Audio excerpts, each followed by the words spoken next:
Good afternoon and welcome to Kaos Strength Gym up in Preston. We are here at Kaos Live today to present to you Kaos Strongest Man, one of the heaviest competitions that Kaos has put on. We've got 5 big events for these 13 big men to tackle, starting off with a max log. My name is Danny Curtis, aka Britain's Strongest Drummer, and I am sat next to one of the stars of strong women, Claire Myler. How are you? I'm very good. I'm very excited, to be honest. I've just been wandering around in the back room there, where there is a lot of very big strong men warming up on some very big weights that most people wouldn't even want to pick up. So it's really exciting. They're all getting out here. They're all getting out and touching the comp log at the moment. I think they're actually trying to pick it up as well. But really excited for this. It's just going to be such an epic event. It's so heavy. So do you feel like a max log sort of event is a great way to kick off a competition like this? It's pretty fierce, to be honest. I went last week to watch another max log competition, obviously, and watching Bibby do that, and actually seeing the effort that comes out. But you've got to wait and you've got to bide your time, and it's a bit of tactics of what's going on. So I think it's really demanding physically for the guys when they've got some really heavy events afterwards. People think, oh, log, it's like pressing, obviously heavy on the shoulders, but it really takes it out of your back. And the weights these guys lift, I mean, you mentioned some of these guys are picking up 200 kilos just to get it up there. So I think it's an awesome start event. And you mentioned it's a heavy competition, because after this, we've got a deadlift for reps. There are 2 barbells available for the athletes, either 330 kilograms or 380 kilograms. I think I heard earlier that only one athlete is electing for the 330, so we're going to see some big deadlifts, and then the action doesn't stop there. We go from that into a farmer's carry. It's 20 meters, 10 meters drop and turn with 160 kilos per hand. Then if that wasn't heavy enough, a 10 meter carry, 1,000-pound yoke. That's just mental, isn't it? And some of the guys wanted it heavier, you know. Did they? Some of the guys actually said, why don't we do 500? I wonder if they'll still be saying that after the log and the deadlift and the farmers. And we finish off. We are finishing off with a somewhat unique event. A lot of these guys might be used to finishing off competitions with a stone run. We've got a sandbag to shoulder run. Yeah, I think that one's quite interesting one again, because obviously the bags are really heavy, like really heavy. But a lot of that comes down to a lot of skill. There's a lot of technique in that.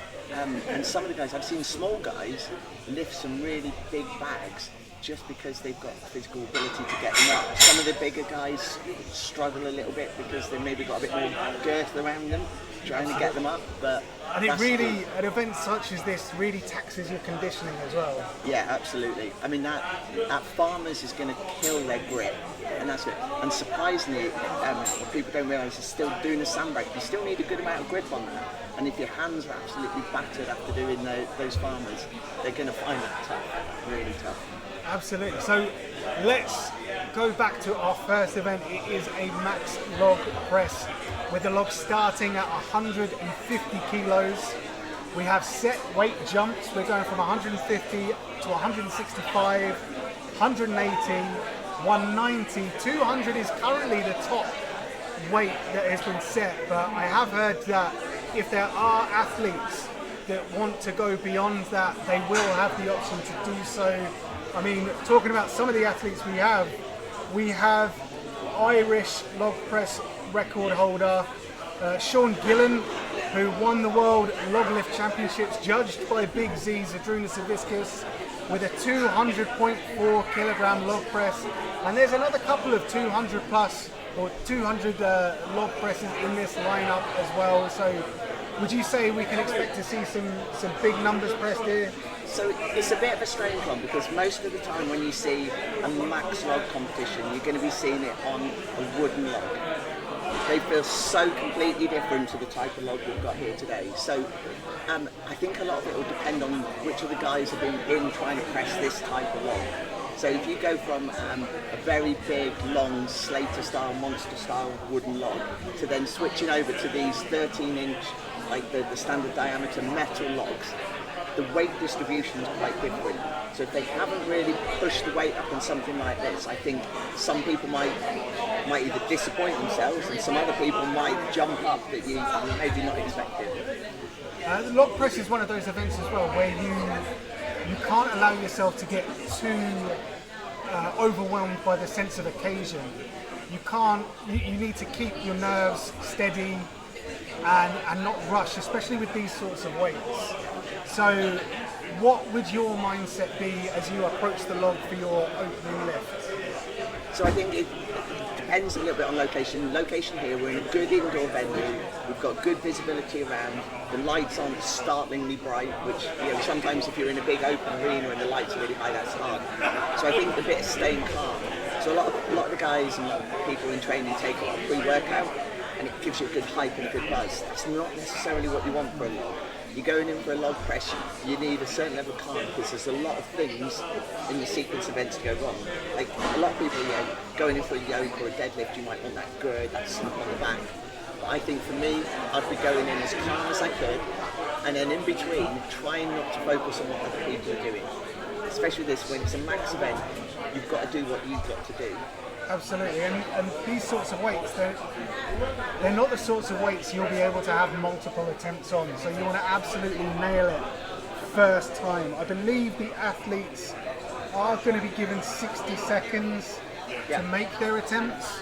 So were you to unfortunately miss your first attempt, would you make the most of that time, or would you dive straight back in and step back? Yeah, so you'll see sometimes that your instinct when you fail that first log, bring it back to the chest and try and take it. But at the weights these guys are doing, 180 plus kilos on the chest, unless they've got a full brace there, they're not pressing it on the second go.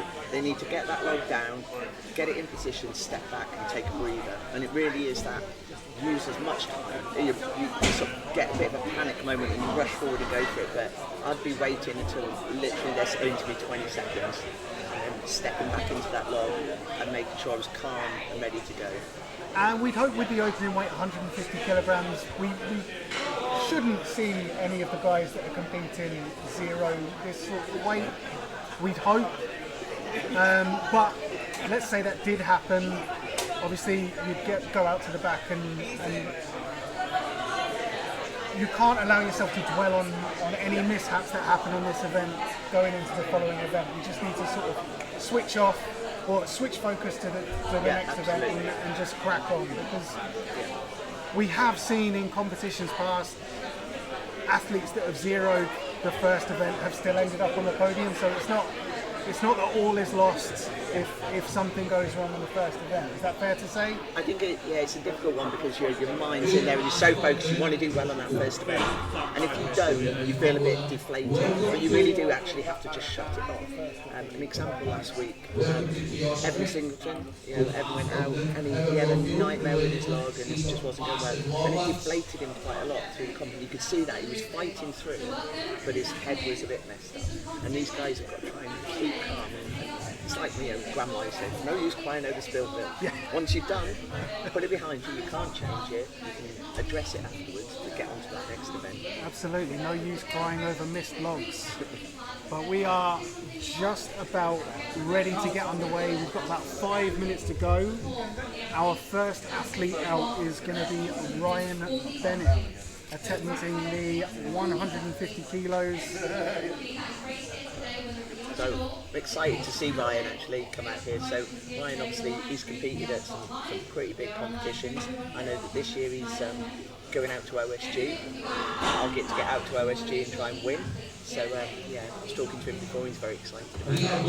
Yeah, obviously if you can make a splash at a competition like OSG in the open weight class, then you could well find yourself at one of the big giant live shows and beyond. Yeah, I mean he's done a giant show in the past. I think he had a bit of a nightmare last year in Europe. He's come back, he reconnected himself. He obviously had quite a bad injury, so he's really recovered from his injury.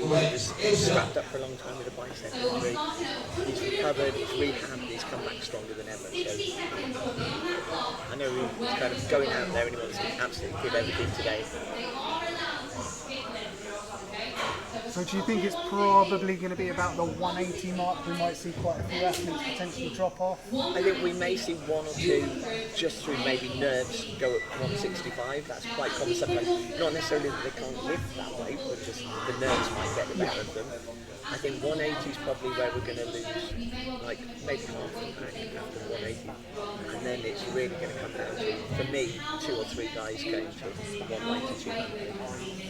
And so let's say you are one of the 2 or 3 athletes. Let's say 2 or 3 athletes make it through to 200. Would you then try and push on to take the outright event win, or would you look ahead towards the next 4 competitions and sort of potentially? I think it depends a little bit on who it is. So some guys obviously are more, they might be a good log lifter but good across the range of these events. If you're a good log lifter but you've got a dud event in each one, then go for the win, maximize the points. So yeah, we are just having our installs going through the rules for we've got a packed out house today. So that's really going to help the athletes with the atmosphere. And these athletes, they are competing for a share of a £4,000 prize pot. So it's really all to play for in this competition. This isn't just an exhibition. There's a lot to play for. I think it's a really great prize pot. I think a lot of people don't realise that these guys are all amateurs technically. We class them as pro strongmen, but I'm pretty certain all of these guys have a full-time day job. So this type of money is what helps them get that opportunity to step up and get a day off work here or there, maybe work a 4-day week, a 3-day week, to just be able to train to make that next step up to that elite level. So it's really great to see shows that are giving this type of prize. Absolutely, you can see Ryan Bennett to the right of us, getting ready. He's excited. So Ryan's travelled here on his own today. I think he's like going to try and push through on his own. Unfortunately, his lovely lady couldn't make it today, but I know that she'll be pretty much watching this live stream, so I'm going to say hello. He's here, he's excited, and he's ready. Well, that's it. The crowd here, they're going to get behind Ryan, and you guys watching at home on Kaos Live, make as much noise as you can so we can hear you all the way in Preston. With no pressure on him at all. A man who is 11th England's strongest man. Just second in the getting strongman ready. Ryan championship. Bennett being introduced to the crowd now. And 2022 England's strongest man. Can you make some noise for Ryan Bennett? Quite the CV being read out for Right Ryan Bennett there. First lift of the competition, 150 kilos on the log. Be nice and calm now, Ryan. 60 seconds on that clock. Let's get behind this athlete. Easy up to the shoulder.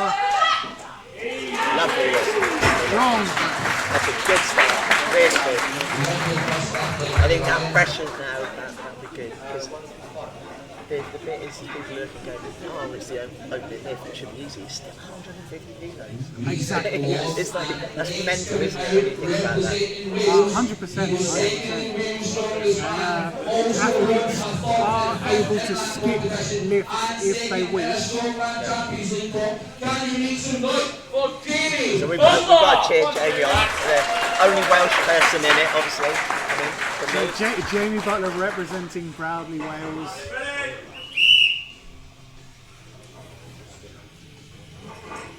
Again, easy up to the shoulder. Nice, very nice.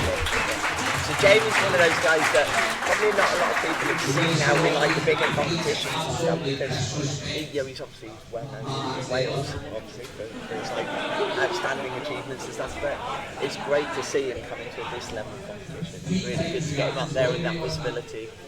Next athlete is Lockton Looney, a man who has already pressed 200 kilograms. So we just heard it from one of the MCs there. This is Shane Nye, one of our 200 kilogram log presses. So you would imagine This should be easy. that this log is going to fly. That was lovely. There's not a lot of leg press there. It was literally a kind of slight dip and very slow and controlled press out with a lovely lockout at the top there.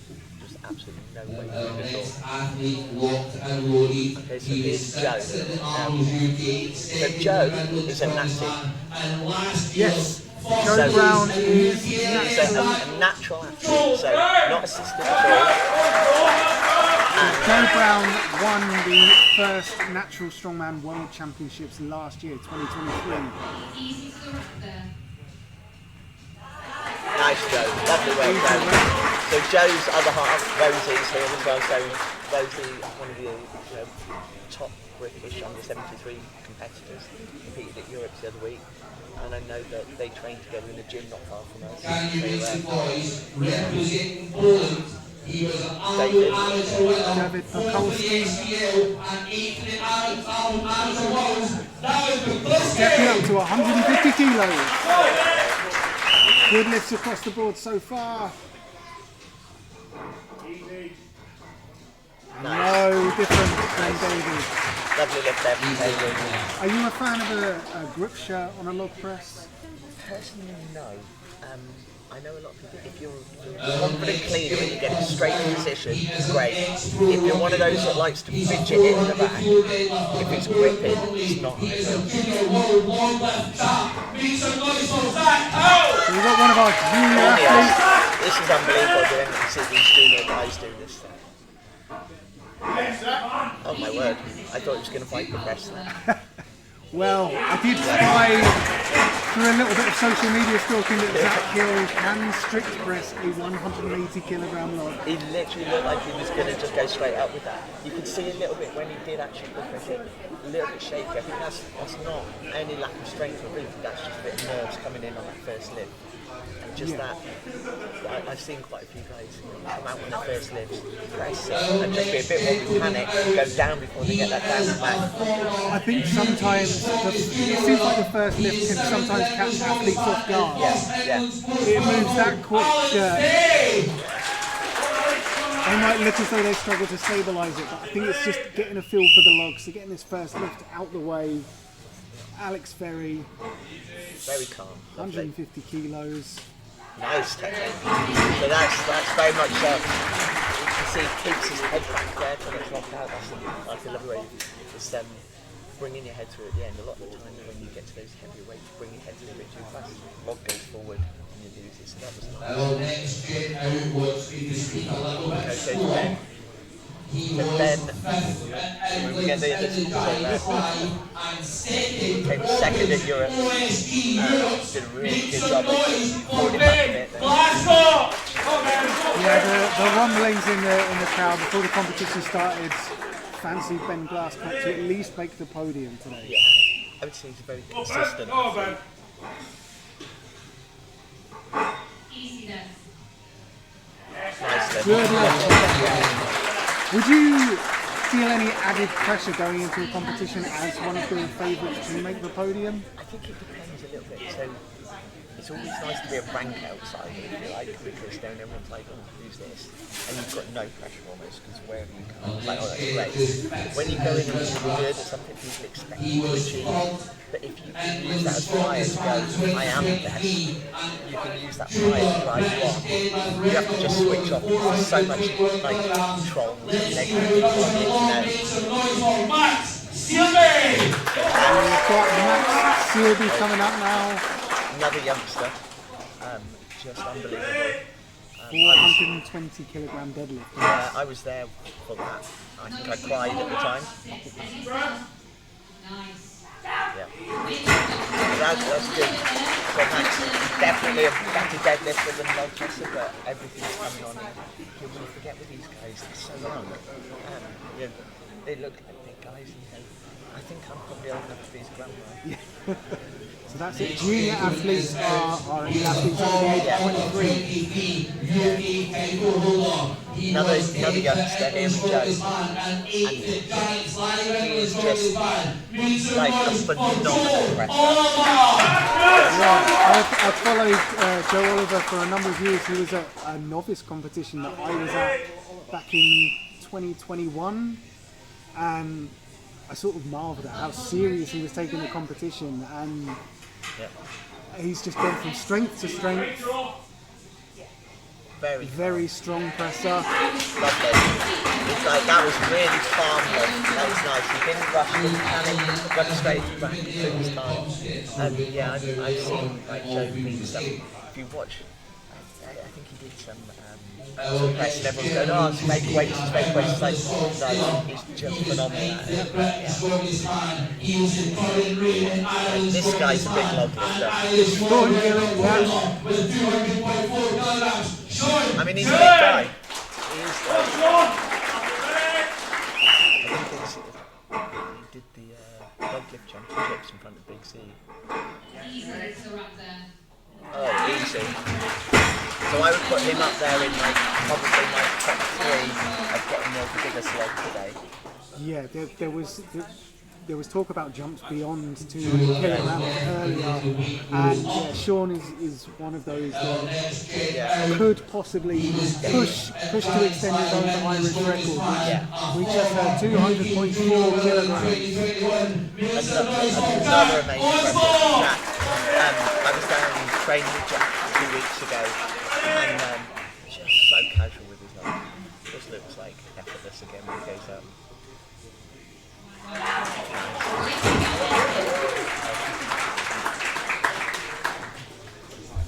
Good lift from Jack Osborne there. And I'm going to try and talk a little bit louder. Oh yes. Apparently I'm a bit quiet. You feel like you don't want to shout too much over the top of these guys, but they can't hear us at all anyway. No. These athletes are so focused on what they're doing, they're not paying any attention to us. So we've got Paul Smith coming now, and the question is he going to split jerk? I'm going to go for he's a split jerk in a 150. We see split jerk a lot in the weight classes, not so much in the open weights. Paul's very athletic. He really, surprisingly, doesn't always look it, but he's so good. And Paul Smith, one of the most decorated athletes in the lineup today, I'd say. He's been competing for a long time. Nice little jerk there, casual. So, I think Shannon will be around somewhere cheering that. So that is our first round of 150 kilo. No misses there. No missed reps, so we are increasing the weight of the log to 165. Did you feel that anybody looked there like they found that hard? I don't think I saw anybody look like they struggled at all with that. It looked fairly academic for everyone, I would say. I wonder if we will see anybody skip attempts. We're just doing a bit of jiggling here to make the microphones a bit closer.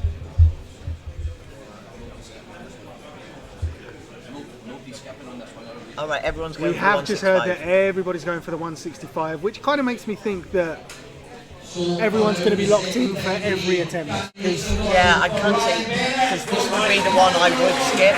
If I was confident at a 180, this would be the one I'd be skipping. But it's a big step from 150 to 180, so maybe the guys feel like it's too much to do that step.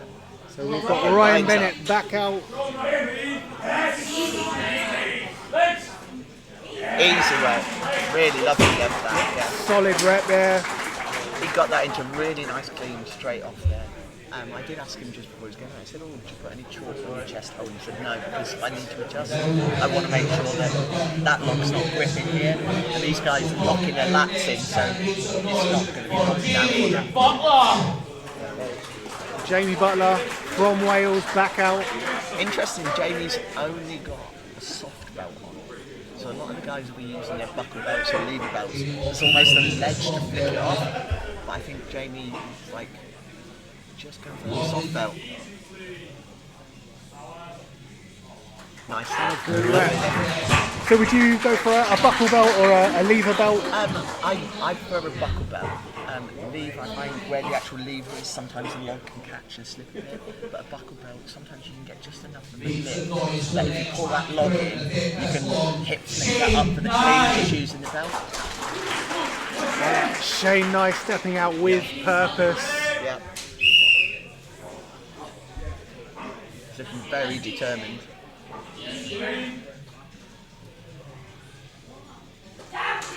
So that was, knockout.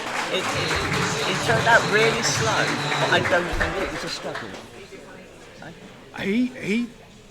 strode out to that log to me as if he knew that 165 is getting close to I'm his quite limit. So certain that he's done a 200 before. right, okay. But not for a while. That did look. It didn't look like he was struggling, but it was a very slow press. But this is a big press for Joe. This. He was a bit nervous whether he got it down. Rhiannon just got that. I think just made the signal. He got that. Then he stepped and he panicked whether he'd lost it or not. But no, that was a good rep. And at this sort of level, at this sort of competition, with the sort of prize money that's on offer, you will not see any soft reps given whatsoever. I've refereed some of these guys before doing a log, and it's really nerve-wracking when you're doing it for reps and things, when every rep's counted. Little stumble back from Dave Bukowski, gets the down.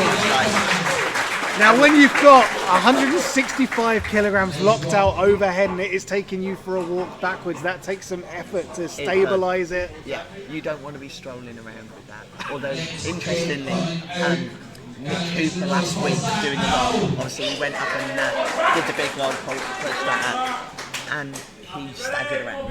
And he said afterwards, I was talking to him on the Sunday, he said it felt like he'd been staggering around for ages, and it was actually only 2 or 3 steps. Yeah. Oh, didn't get the down signal from Zach Hill, just missed it. It wasn't Rushed it. So it was a good rep, but he just needed to hold it.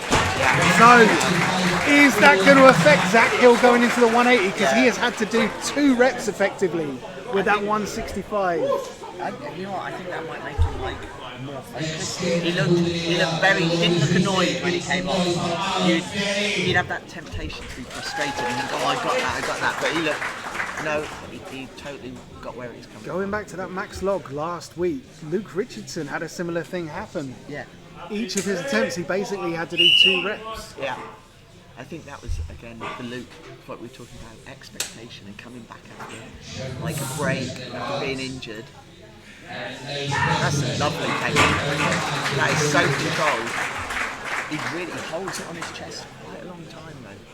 I think that's, it's nice if you feel comfortable doing that. For me, I have to get it off my chest as quick as possible. Otherwise, I run out of oxygen and go dizzy at the top.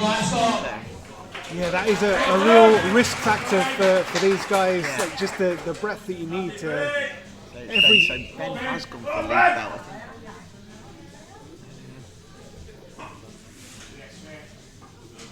Up to the shoulder for Ben Glasscock. Nice. Yeah.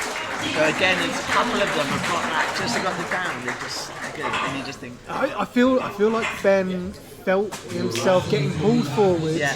Even though I think he did get the down signal, he chose to hold it just a second, just so there was no doubt. You see, he's got a real curve in his back as he's pressing that. Yeah, that's very much a Hicksy style. Like bend back, pushing it up like that. And Mitch does the same, to be fair. Mitch pushes up like that. I think this is a pretty big lift for Max. Going in for the 165, Max Searby.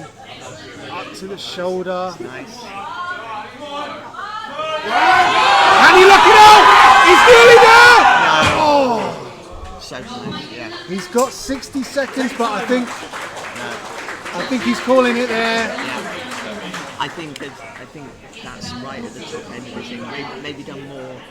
There was gym stuff, but a fraction of an inch I for think him to just. he's made a good call though, because if that's going to be his top, and he doesn't think he's going to get that on his first lift, he fatigued a lot holding that. Don't fatigue yourself more, because he's got some great events coming up. Absolutely. Yeah, there are points on the boards. Yeah. It might have made a difference in 1 or 2 points for him, but really. So we've got Joe Oliver taking his time, being deliberate about this. Lovely. Nice and controlled.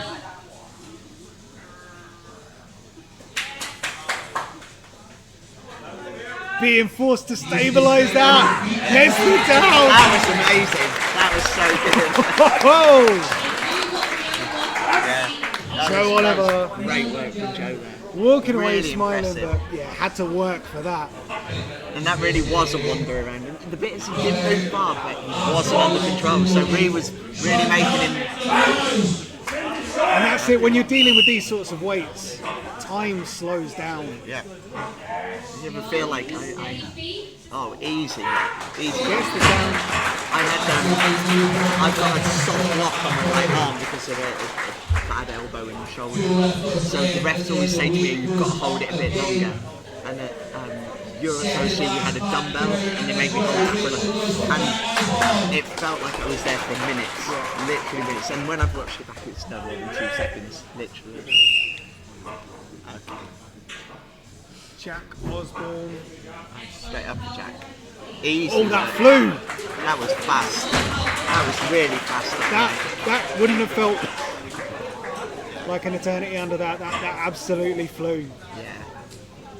It's weird. So, see a lot of athletes do some strengthening, do a lot of stabilisation work.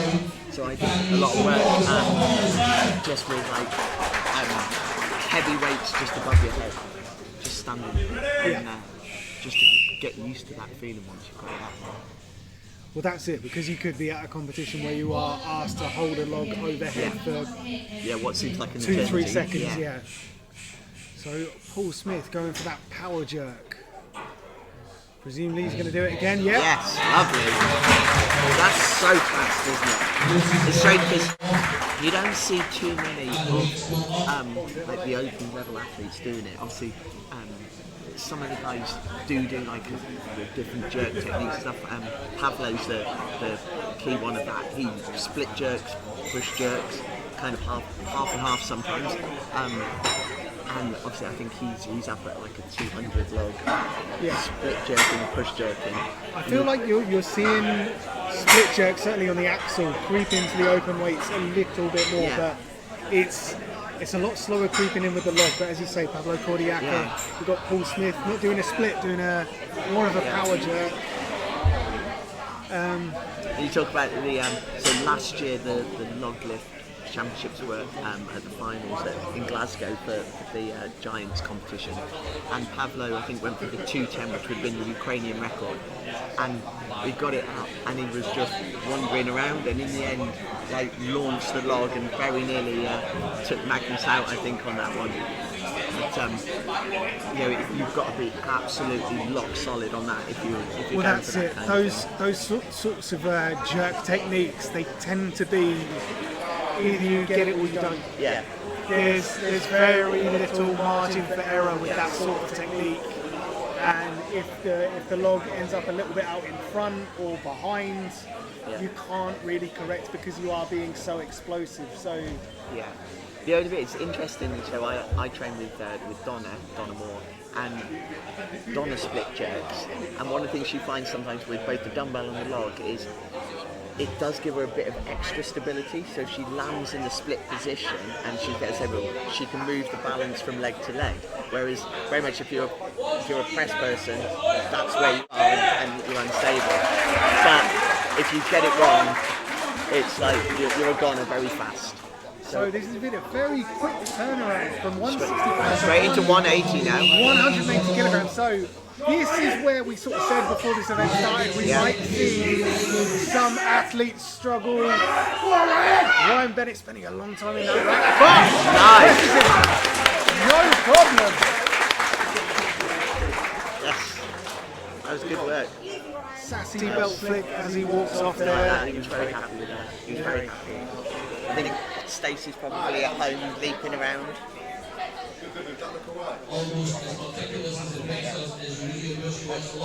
In the rack quite a long time, Ryan.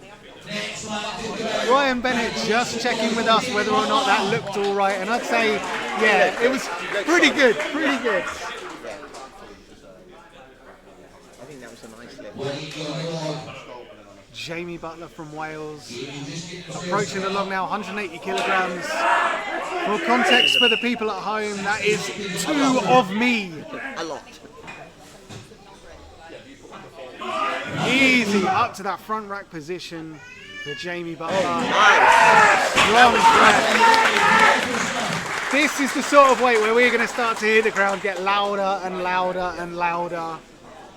That was really nice lift. Yeah. So Really the- impressed with that, to be fair. So now this is Joe. Oh no, Shane next. We've got Shane on Joe. Now Shane had a really slow press on us today. Yeah. So we'll see how he goes on this.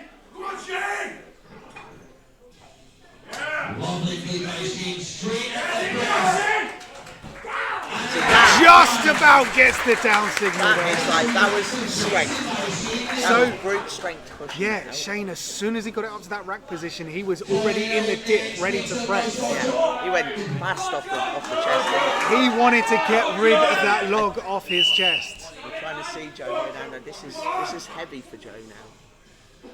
So Joe, up to the shoulder, Joe Brown. Oh! Okay, He has I think got- he's going to go for it again. He has got 60 seconds. He's going straight back in. Is that a wise decision? No, lost that power. That's heavy for Joe, but I think he should be proud of that because he got the fair way up, to be fair, on that. Absolutely, that wasn't too far away from locking it out. No. And that reminded me, because we see a big guy, you would think, oh, he's a big guy, but not assistant in any way.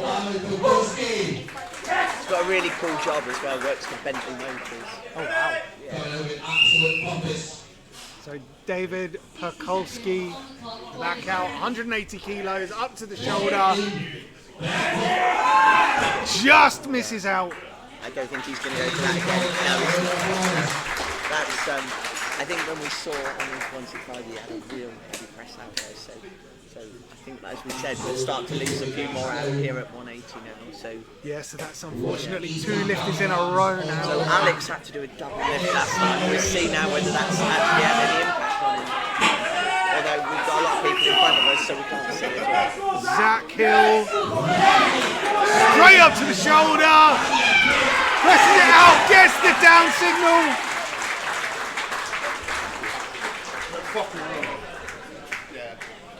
Zach Hill hiked after that.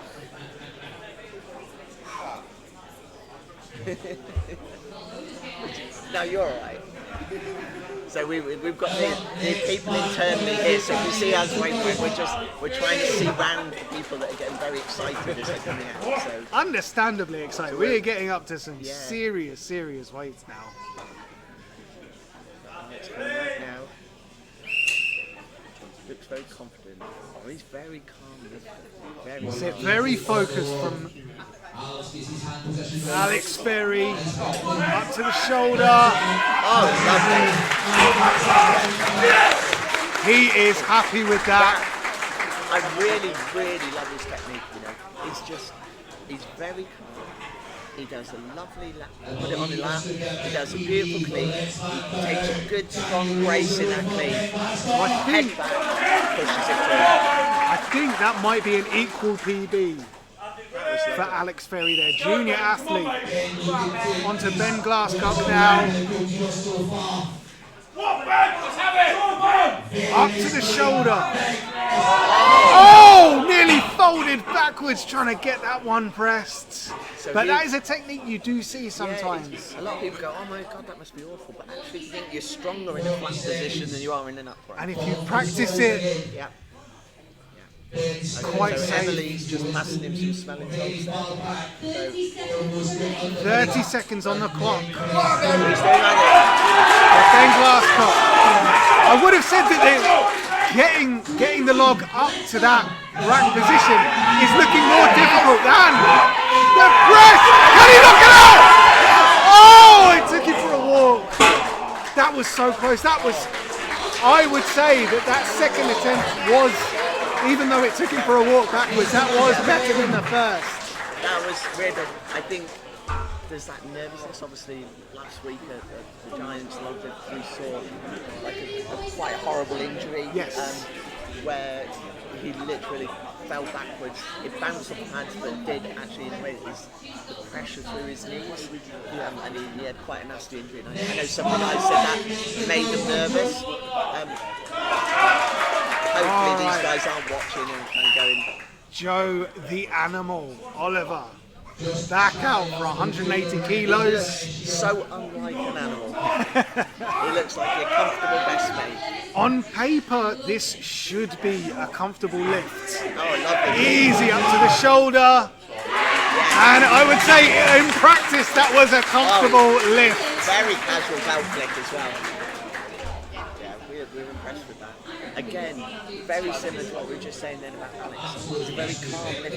You see that every step's methodical, and it's been exactly the same technique, irrespective of the weight. Yes. I was gonna mention that earlier. When you're doing a max event, you should. I would imagine you would treat every single attempt as though it is a max. Take everything from your warm-ups all the way through, treat them the same, act the same. Easy bring there from Sean. Good lift from Sean Gillen.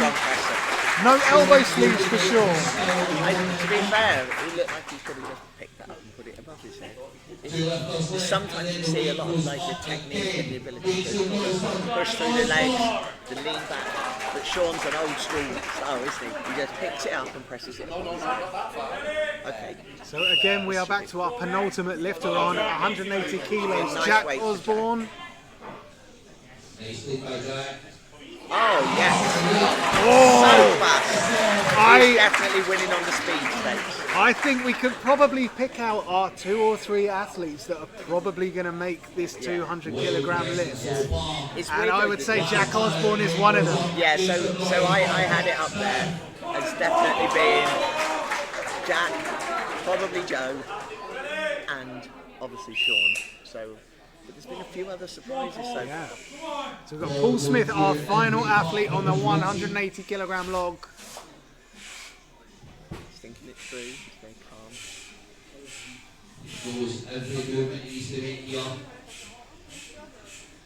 Focusing that breath. Up to the shoulder. Oh, nice. Nice. Manages That to power belt flick jerk was it so up. casual, the whole belt came off. Look at that. Yeah. Again, another different technique. So I think we've seen some almost strict presses, old school. We've seen some lean backs. So we are going up to 190 kilograms. Everyone going for the one? Okay, everyone's going for this one.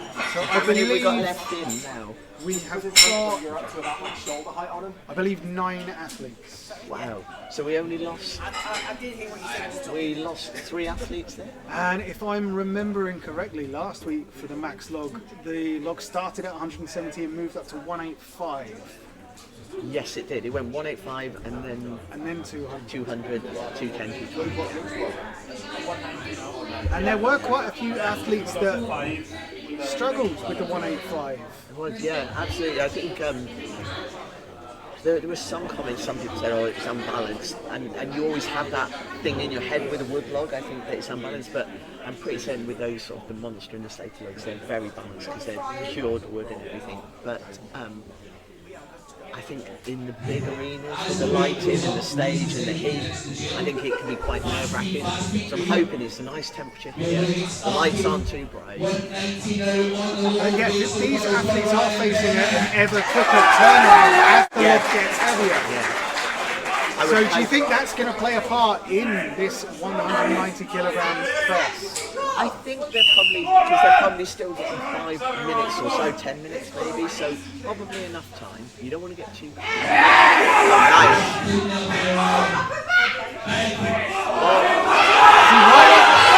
Ryan Bennett Yes! gets to lift. Ryan Bennett on his first. That was a big lift for Ryan Happy Bennett. about that. Very happy. We've got to be in personal best territory, I would say. That is... We're definitely... That was final. Nice work. Ryan Bennett relieved Yeah. that one's over. That was really good for Ryan, and I'm really pleased for him because obviously, you know, he had a tough year after last year, had the injury, came back, he did really well at an SCL a couple of weeks ago, got 2nd place I think it was, and he said it's really motivated him to keep pushing on. So,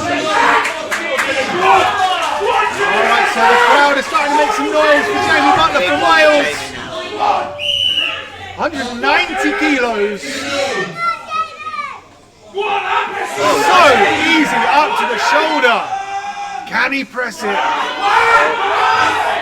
A little hesitant on the dip, and it almost looked like he thought about trying to pick up a split jerk. He went for the dip, and then he was like, it's not right. And I think that's a lot. It takes the air out. You imagine 190 kilos crushing the chest. And I feel like, as an athlete, the worst thing to do is when that log is in the right position to get in your own head and start thinking, this is heavy. You need to know that you've got it. And Jamie Butler nearly had it. That was so close again. I think the fatigue of that first one was really tough. Because it's so easy, it's survival instinct. When you've got that weight in the rack to think, this is heavy. I mean, the other Am I going to be able to do this? I'm a grinder. Like at a certain point, I'll probably grind it out. But the fatigue of holding those logs in those positions is sometimes he's got to know, no, I've got to put it down, reset, go again. Shane Knight. This is going to be tough for Shane now after his last log. Up to the shoulder.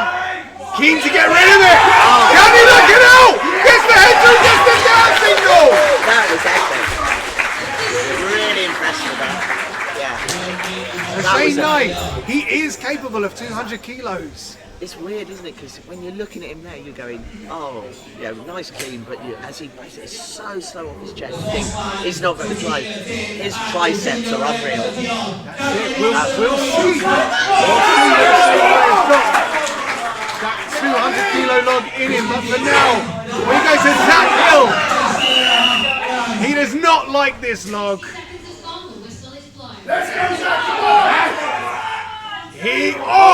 Missing the clean just. I think that was a panic clean. He can clean that, absolutely. Oh, that was a tough clean. What is he going to be able to do from here? Zach Hill pressing that log just out in front. No, he needs to put that down. He needs to put that down. Absolutely, I feel like he needs to put it down, reset. No. I mean, considering how well he pressed the 180, he really struggled with that clean there, and I'm really surprised with how much he struggled with the clean. He had a really interesting thing. Once he was past his belt though, there wasn't a hip flick. He literally just rolled that up his chest. Yeah, absolutely. Which is great. I'm going to say it's pretty torturous on the biceps though. We have over there, we're looking over at Paddy Haynes over there.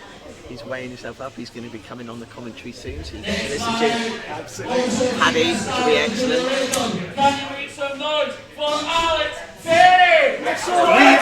It is worth saying, Another one. we are in junior log press British territory. So, The British lovely junior comment. log press record currently stands at 182.5. Nice. Alex Ferry coming out to give it a crack. Oh, Doesn't nice clean. Yeah. I think because he's one of those almost like a traditional presser. With that weight, he doesn't use huge amounts of leg drive. Nice clean though, really nice clean. So we have another junior coming out, Joe Oliver, the animal. I'm hoping Joe does this nice and clean. I mean, based off that 180. Yeah.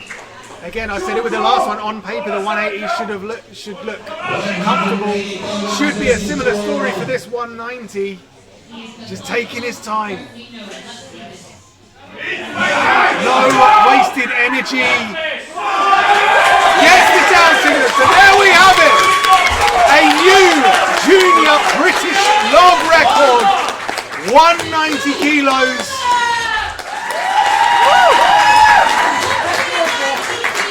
Joe Oliver isn't going to be resting on his laurels though. No, it looks like he's going for it. Is he going for the 200? He's already looking forward to that 200. Okay, here we go.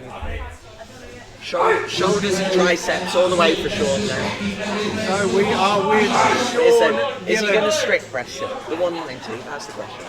He looks so like, just solid. Absolutely unreal.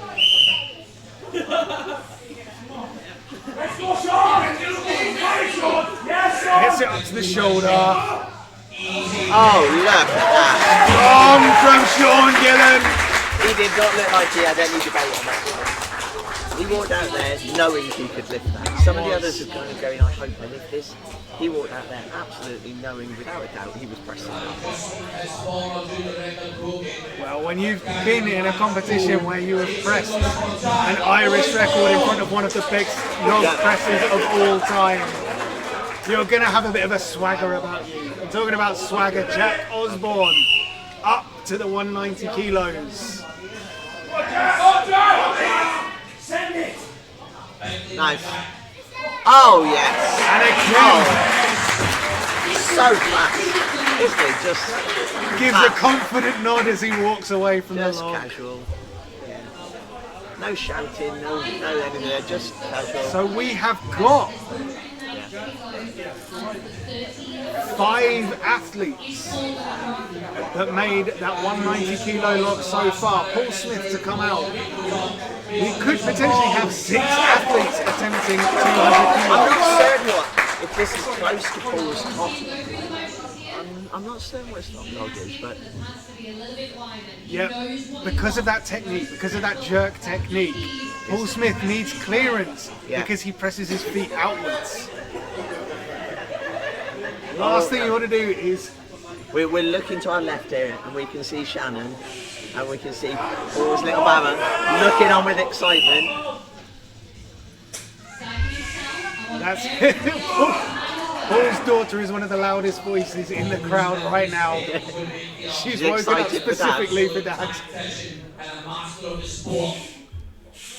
190 kilograms and the room went silent. So you're hearing Paul Smith's breath as he increases that focus. Oh! Just Oh my word. couldn't stabilize it overhead. But one of the things about the jerk technique is it doesn't necessarily take as much out of you as a push press He'll still have a might. bit of energy and he's very fit, Paul. Really So fit. Paul Smith could have another crack at this weight. That was fast. It was almost so fast it knocked him off balance. That's it, that's it. I'm not sure if he was expecting it to be that quick. Oh no.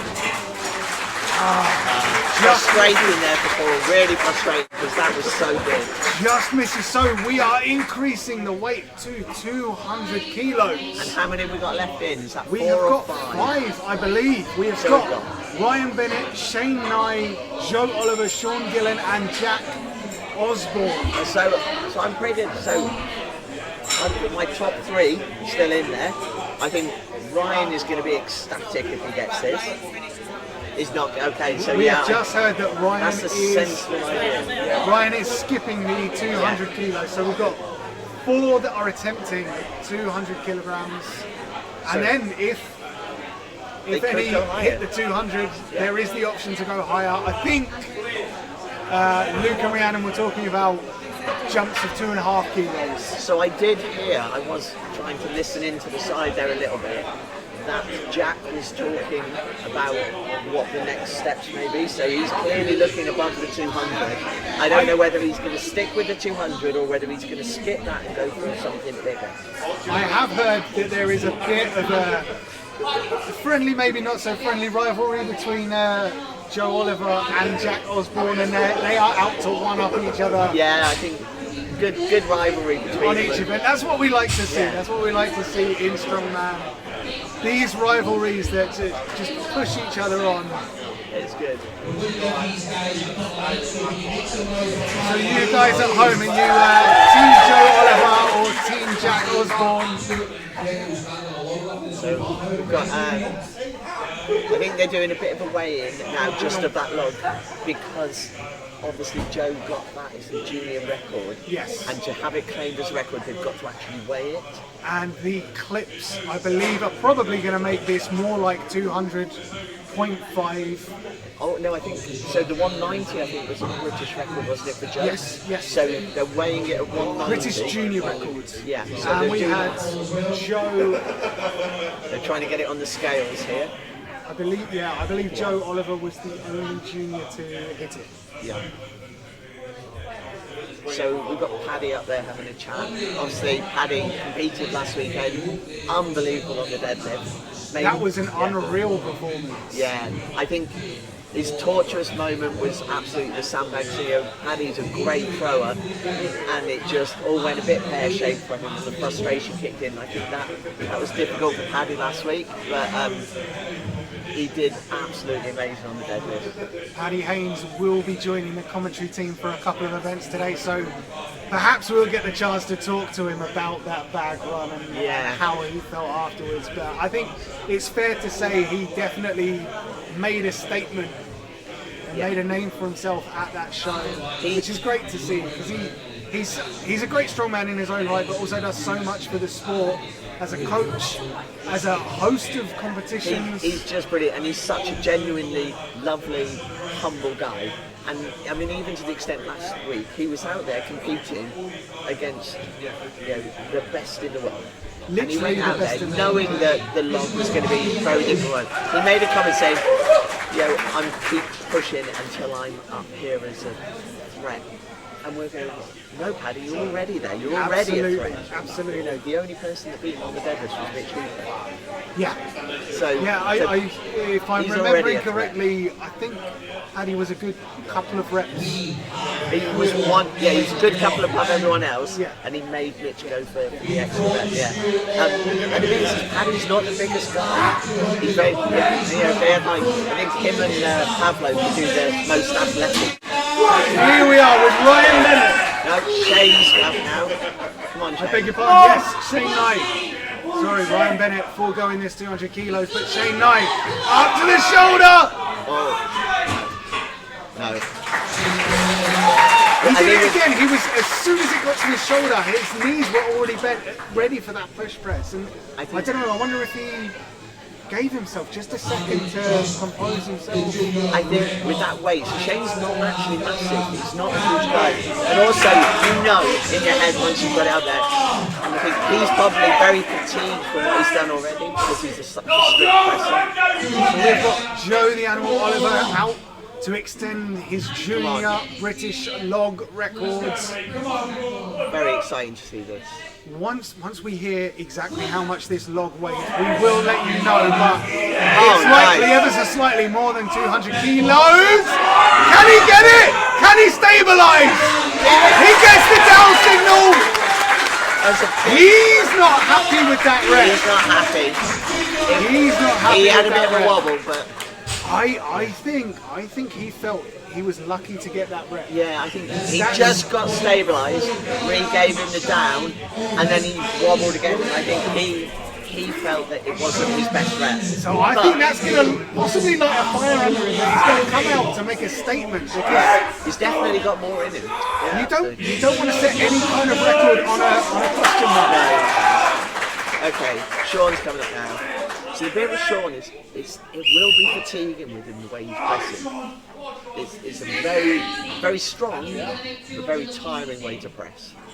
So Sean up to the shoulder. There you go. Oh!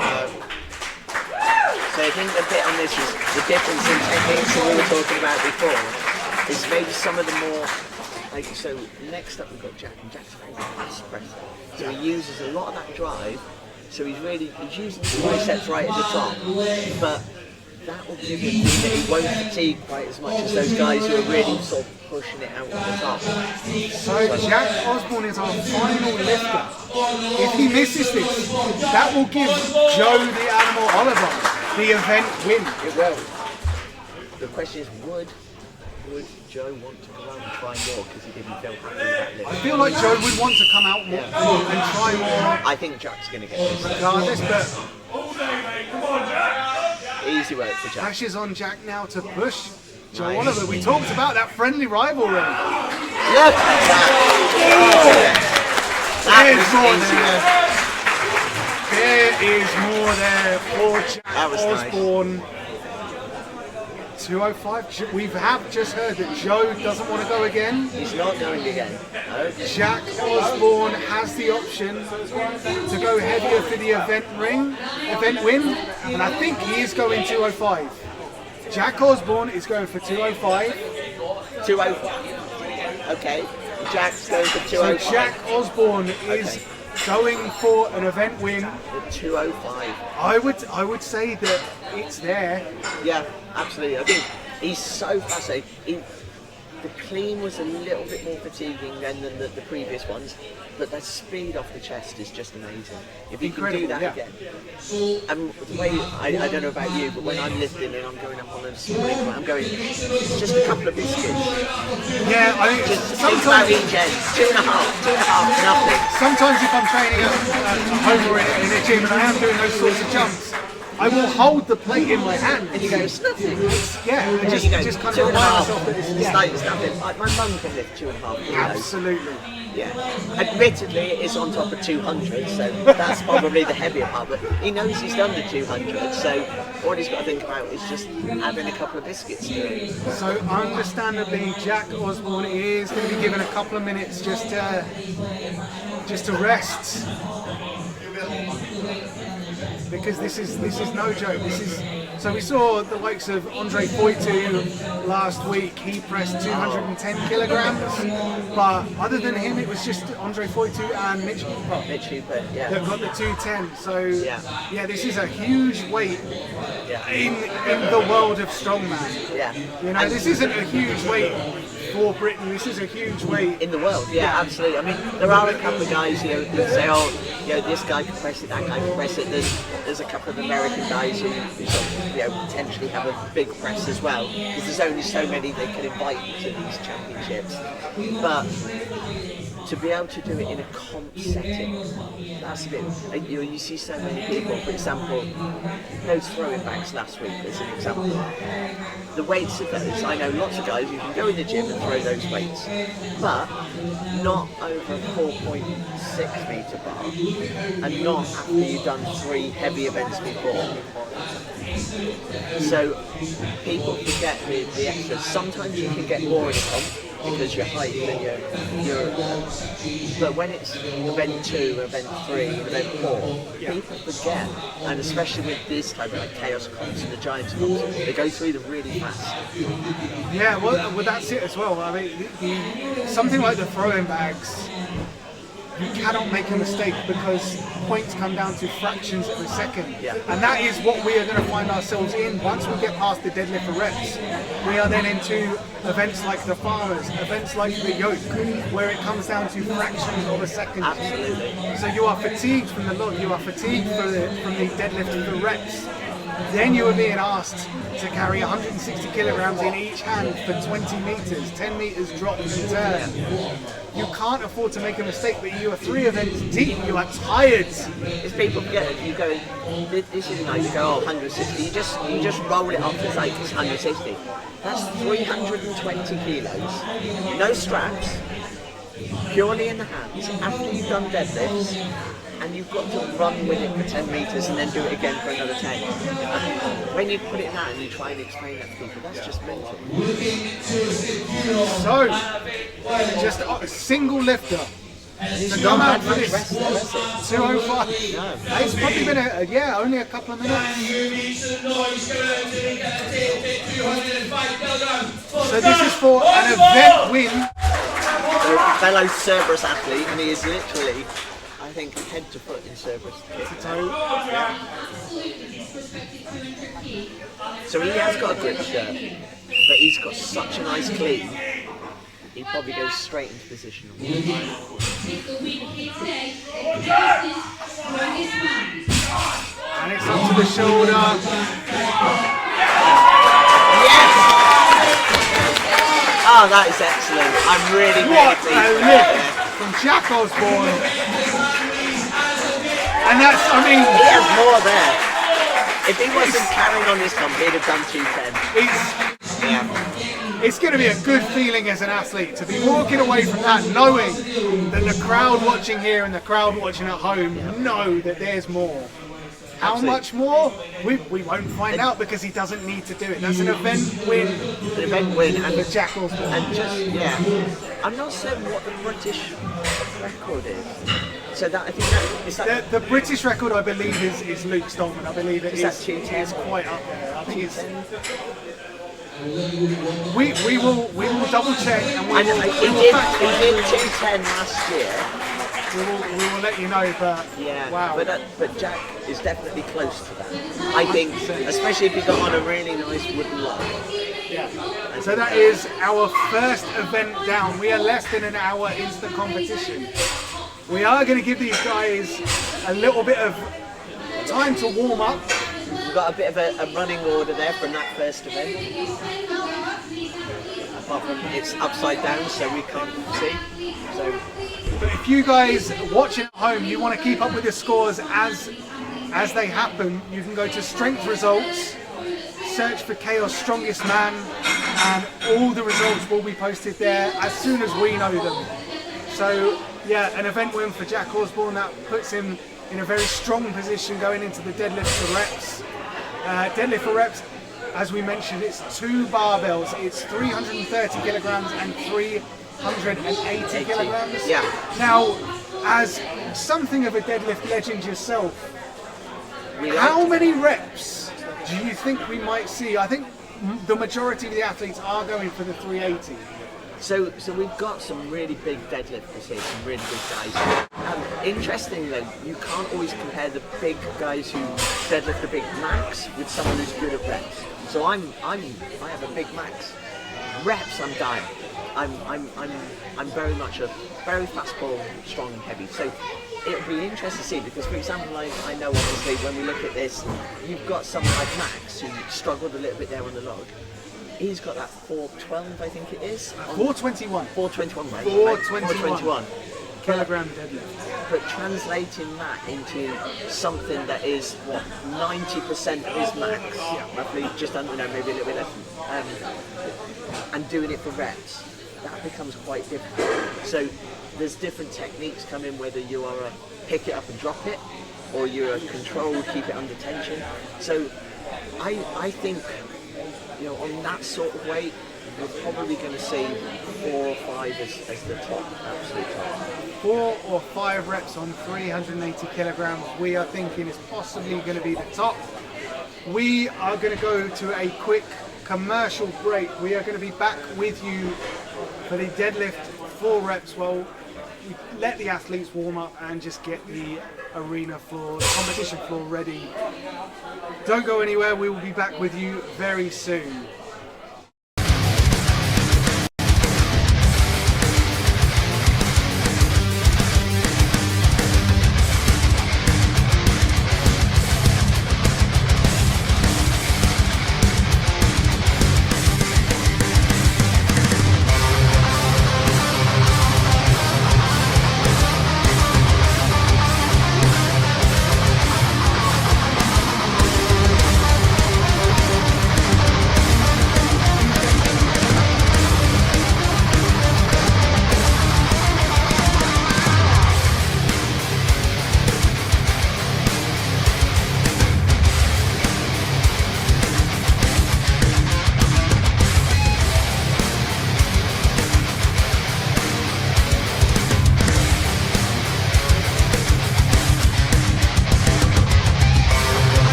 My name is Rhiannon Lovelace, 3 times World's Strongest Woman.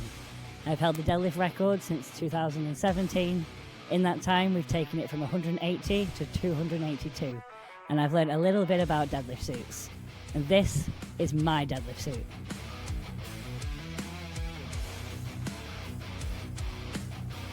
My name's James Brown. The thing I love the most about the suit is the freedom you have until you dip your hips into the bar.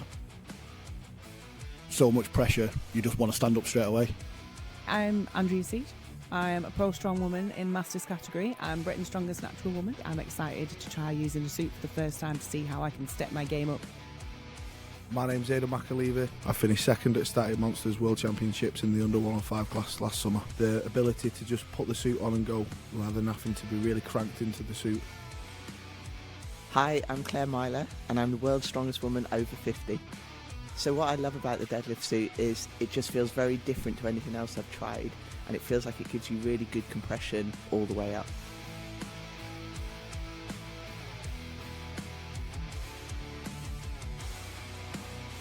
Includes a free Lovelace's Guide to a Deadlift Suit with everything you need to get started in the right way.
My name is Rhiannon Lovelace, 3 times world strongest woman. I've held the deadlift record since 2017. In that time, we've taken it from 180 to 282, and I've learned a little bit about deadlift suits. And this is my deadlift suit.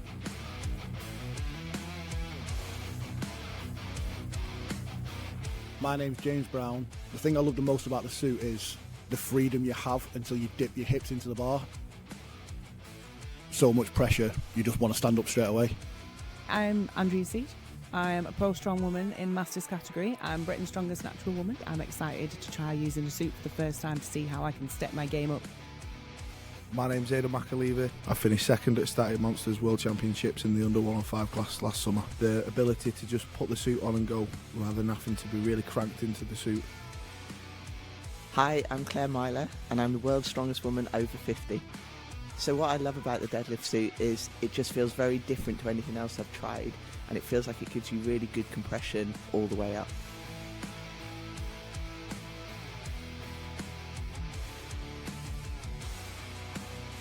Includes a free Lovelace's Guide to a Deadlift Suit with everything you need to get started in the right way.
My name is Rhiannon Lovelace, 3 times World Strongest Woman.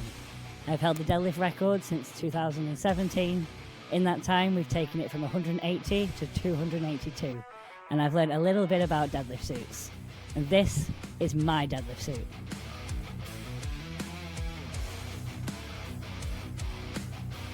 My name's James Brown. The thing I love the most about the suit is the freedom you have until you dip your hips into the bar. So much pressure, you just want to stand up straight away. I'm Andrea Seat. I'm a pro strong woman in Masters category. I'm Britain's strongest natural woman. I'm excited to try using the suit for the first time to see how I can step my game up. My name's Aidan McAleaver. I finished second at Static Monsters World Championships in the under 105 class last summer. The ability to just put the suit on and go rather than having to be really cranked into the suit. Hi, I'm Claire Myler and I'm the world's strongest woman over 50. So what I love about the deadlift suit is it just feels very different to anything else I've tried, and it feels like it gives you really good compression all the way up.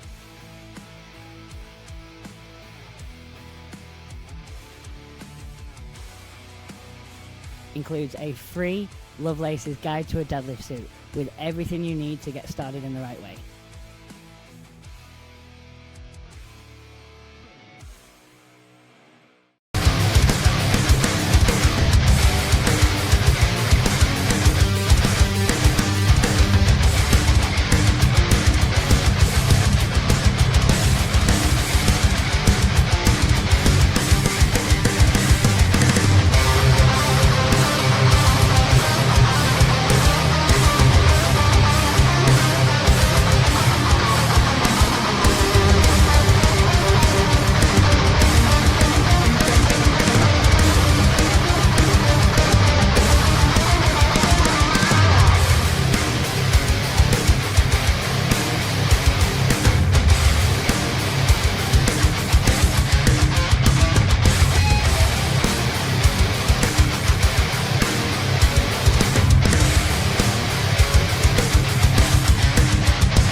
That's right.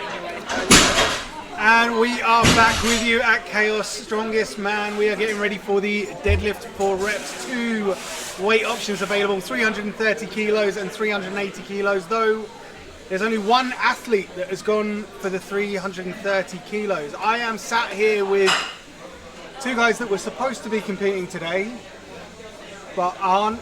I am with Paddy Haynes and Tom Place. How are you doing, gentlemen? Yeah, very good. Did you enjoy the max log? Yeah, I think it went pretty much to the script. I thought I sort of had Jack coming in and winning that one.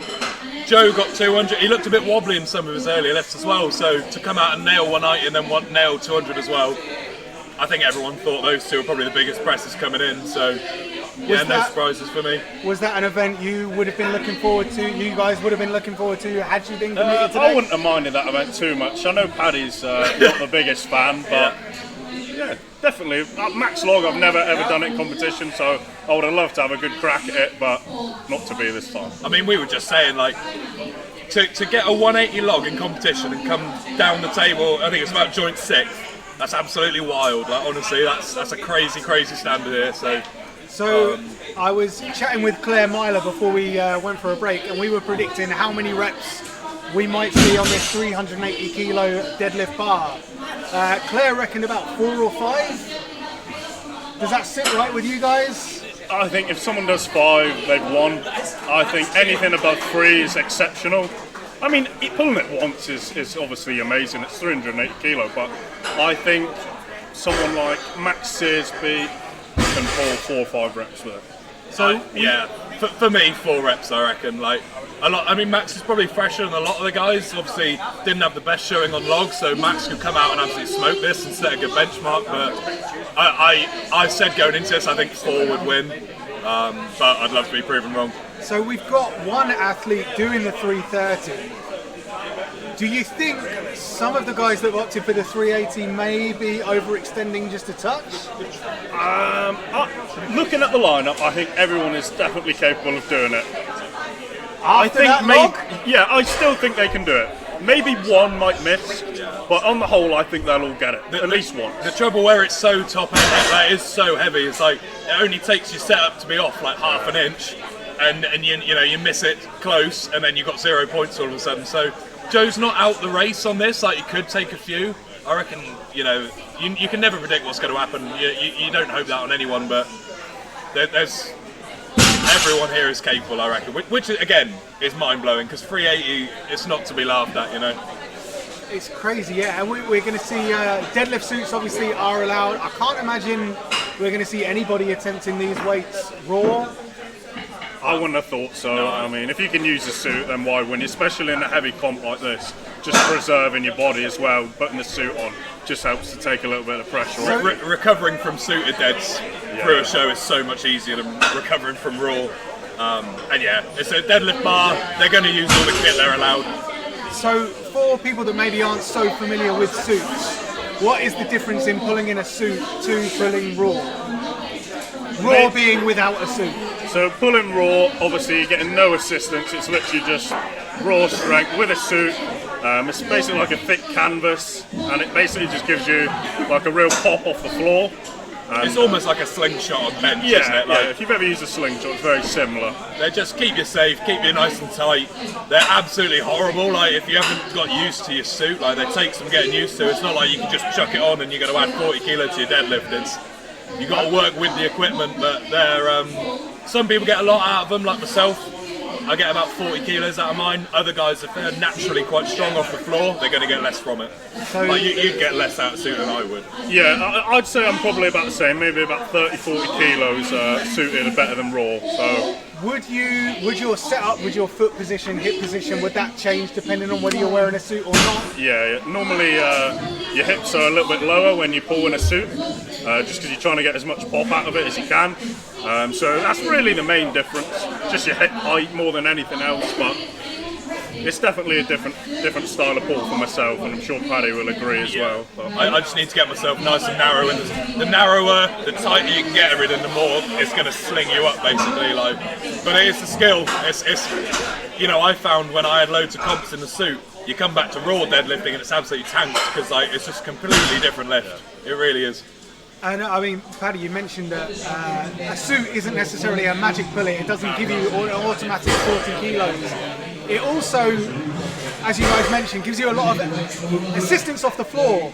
But once you get to the knees, that suit just it stops. It's all you. So that's definitely something to take into consideration. And obviously this is strongman, so you're going to see a lot of dirty hitches, like past the knee. I was going to say, you know, just anything to get that bar locked out, basically, and that's what we love, especially if, you know, a couple of noses go, you know, there's blood everywhere, then we're having fun. So yeah, these sorts of weights, you may well see some nosebleeds, some of that pressure from the suit. Yeah. Are you guys prone to that sort of thing happening?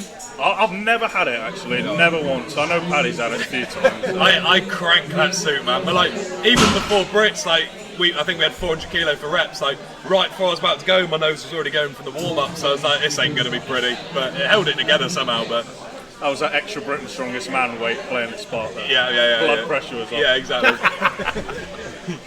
So I think the athletes are just getting their final warm-ups in. So it's a 60-second limit. That's a long time to be in a suit, and it's a long time to be repping. I don't see any of the guys using that time up, to be honest. Like, it might be a case that they do a couple, take a knee, and then use the time to get one more at the end. But for me, the only way to attack this is you go all out the gate. And then, you know, if you take a break, you've maybe got one more, but it's rare in a suit to see someone have another one after they've exerted themselves. So if you, as an athlete, going into something like this, you've got a target rep range in mind, like you've got 100%. Would you call it on the fly if the deadlifts are feeling really good and push beyond that, or would you kind of save yourself for, because the rest of the events in this competition are very heavy? Yep. I think for me, if I was a strong deadlifter and I knew it somewhere I could make up points, you got to go for it. If it's there, you got to take it. And against a lineup like this, no one is calling it early or taking it easy. You know, you got to go all out to get it. So the trouble as well with it being so low, not like low rep because it's so heavy, is that there's going to be tied points all over the shop. So one rep's going to be huge points. Like it could be a case of 3-4 points. So if you're one of the guys like Jack, you've just done well in the press, deadlift might not be your best event, but you want to tie those points up because it's a case of one rep getting you huge points. The difference between 2 and 3 and 3 and 4 is going to be massive. I think there'll be a lot of ones. I think there'll be a few 2s, and then you've got the deadlift specialists that will get 3 or 4. I see 4 winning this. So 5 would be exceptional. Who should we be looking out for on this event, in your opinion? I think Max Serby has the highest max deadlift. Not that always means they're so great for reps, but 421 kilogram deadlift. I'm not sure if it's still a junior world record, but I believe so. It is. If I was a betting man, I would say Max Serby will win this. Ben, I'd say, like, obviously I'm a bit biased, but Ben Glasscott, a good friend of mine, he's been training at the farm. He tripled 375 in training, so I expect 3 or 4 from him on a 380. Paul can always seem to pull out the bag. He's pulled over 400. Gillen's pulled over 400. I think Sean Gillen is one to watch on this, definitely. Yep, I see. People might be overlooking him a bit, but I think Sean's going to do really, really well today. Not just on deadlift, but everything. Yeah. So does it make much of a difference pulling on a deadlift bar to say like a stiff bar or an axle? Is there more to take into consideration in terms of the whip? I think so, especially as it gets heavy and you pull on calibrated plates, the whip just intensifies even more, especially in the suit when you pull it off the ground really fast, then all of a sudden you've got 380 of calibrated plates pulling you around. You've really got to be ready to take that when it goes. Especially the guys that are naturally like, they hinge more, because it gets to the point these plates are just going all over. The deadlift bars are made to wobble, so. Alright, so we've got our first athlete coming out, 330 kilos on the bar. Joe Brown, this is your natural strongman world championship champion from 2023. Let's go, Joe, come on. I expect Joe just to come out and pull a single here. It makes no sense to do more. Really. Yeah, so Joe is the only athlete electing to do this weight. Come on, Joe. Great. Easy rep. That was very, that's it. He's calling it there. So obviously there he's capable of a lot more on that weight, but sensible because no one else doing that weight, so why would you waste your energy? But yeah, he looked like he had 5 or 6 on that. He looked like he could have pulled 380. Yeah, I do. Well, that's just it. Like, How many reps do you pull at 330 before you think maybe you could have gone for the 380? I think it varies person to person. I would say if you can pull above 6, I reckon you can pull 380 maybe. I think it's more on the speed of the lift than the reps necessarily. Like, if you make it look that easy, then you're going to have it's a confidence thing as well, right? So that's going to feel so good for him that it'd be like, oh, maybe I should have tried 380, but it's it's a safe bet. He's got points on the board. Some people might come out in 0, so. And he's nice and fresh for the next event. Exactly, yeah, That'll take nothing out. Yeah, he's not wasting anything. Do you feel like it's better to walk away from an event thinking I probably could have done more than walking away knowing you couldn't? It depends where you are on the points, right? So, like, if you're going for the title and you walk away going, I could have done another rep there, then in my mind that's a mistake. Like, unless you've won the event with less than you need to. Yeah. For me, all these guys need to go into the red line because it's going to be so close. But you see Max getting strapped into that suit, things cranking up. Doesn't wear a belt either, Max, which is interesting. That is interesting. He's always pulled like that. Knee sleeves as well. Would you guys consider knee sleeves on a deadlift? That tells me he might be going with some filthy hitches, putting it up on the knee sleeve. So you can potentially use the knee sleeves as a little bit of a shelf to rest the bar on. Possibly. For me, they just get in the way. It's another thing for the bar to come past. We have seen in the weight classes Josh Lancaster do stuff like that before, but he's an anomaly. We've got good first pull from David. Max seems to be struggling a bit. And David Mikulski. 2. Max has really surprised me there. Max fighting for that rep. Oh man, misses it. Has David got one more? That's the question. 40 seconds to go. So Max is walking off. Do you think that's him? Something's not right. Yeah, something's wrong. Because Max is more capable. As you say, he's a world record holder deadlift. Someone just didn't look like it was quite firing right. Yeah. David going in for another one. I think David will be really pleased with that. I think that's big progress for David. David, you're going to see in the later events can move. I've competed against him a few times. He's super athletic, that man. So he'll probably be one of them that's quite happy to get the static events out of the way, and now he's got good events to come. But 2 reps, that's going to be in the points. All right, we have our next 2 athletes coming out shortly. We've got Ben Glasscock and Jamie Butler. That'll be a really good matchup, I think. I know Jamie just pulled 400 kilo for the first time about 2 weeks ago, and it was so easy, it was a joke. So, someone who's really fast off the floor. I'm going to say 4 reps for Ben, 2 or 3 for Jay here. I think they both might hit 4 here. Yeah.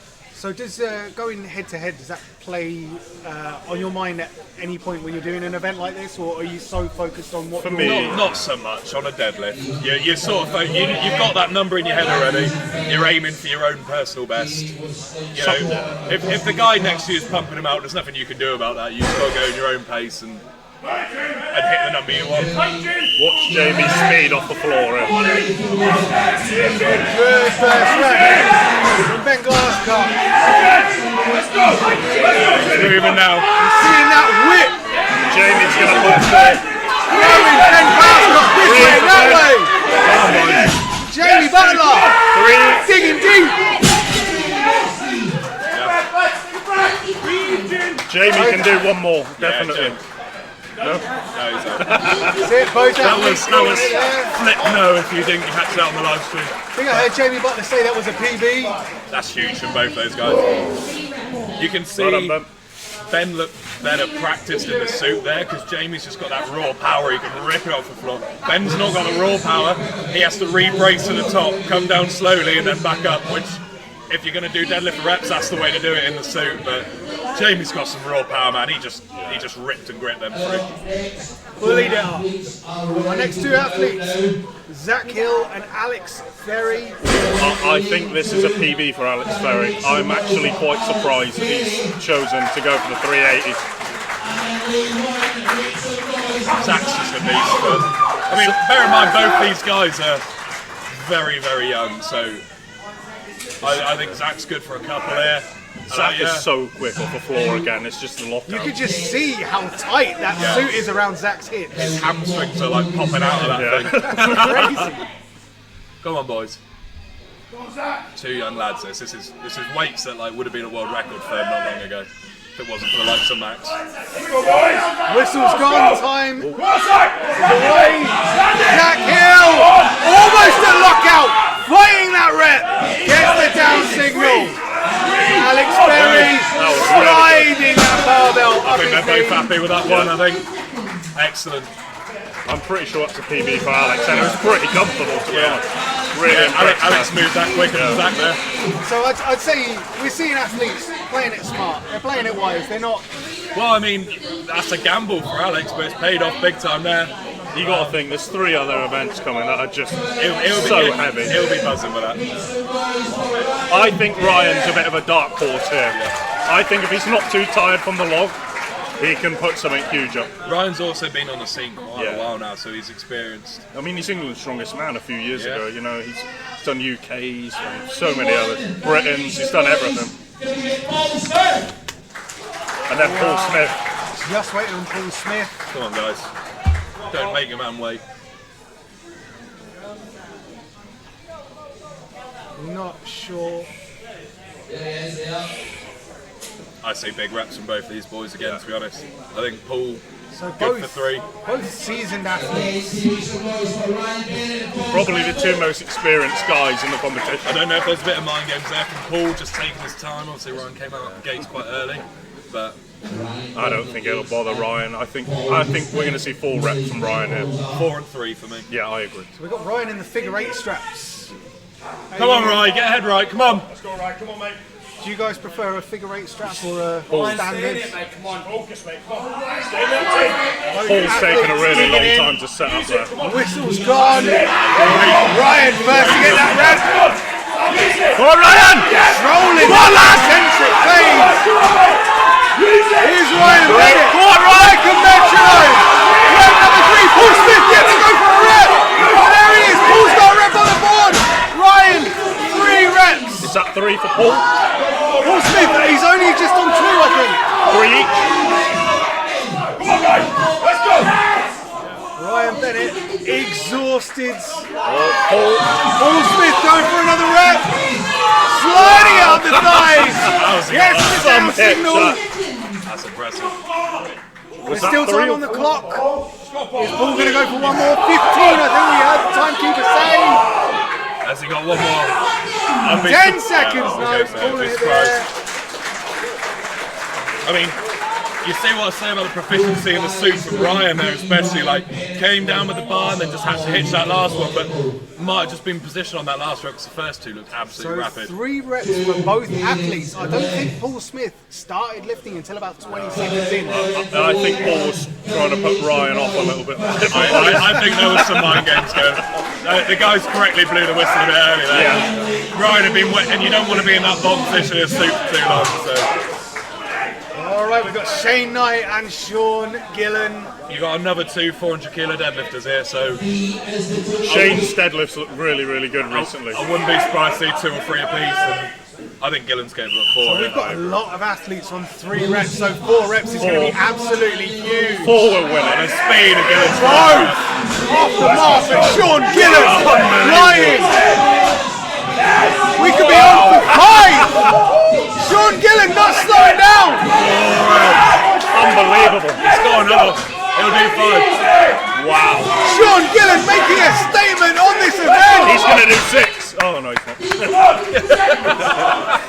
Wow, that was unbelievable. He doesn't really need Rihanna to just do it, confirming that Sean Gillen has got 5 reps. He doesn't need 6, but he's going for it. Just misses. Unbelievable. If he hadn't taken that rest, he'd have pumped out 6 or 7, I reckon.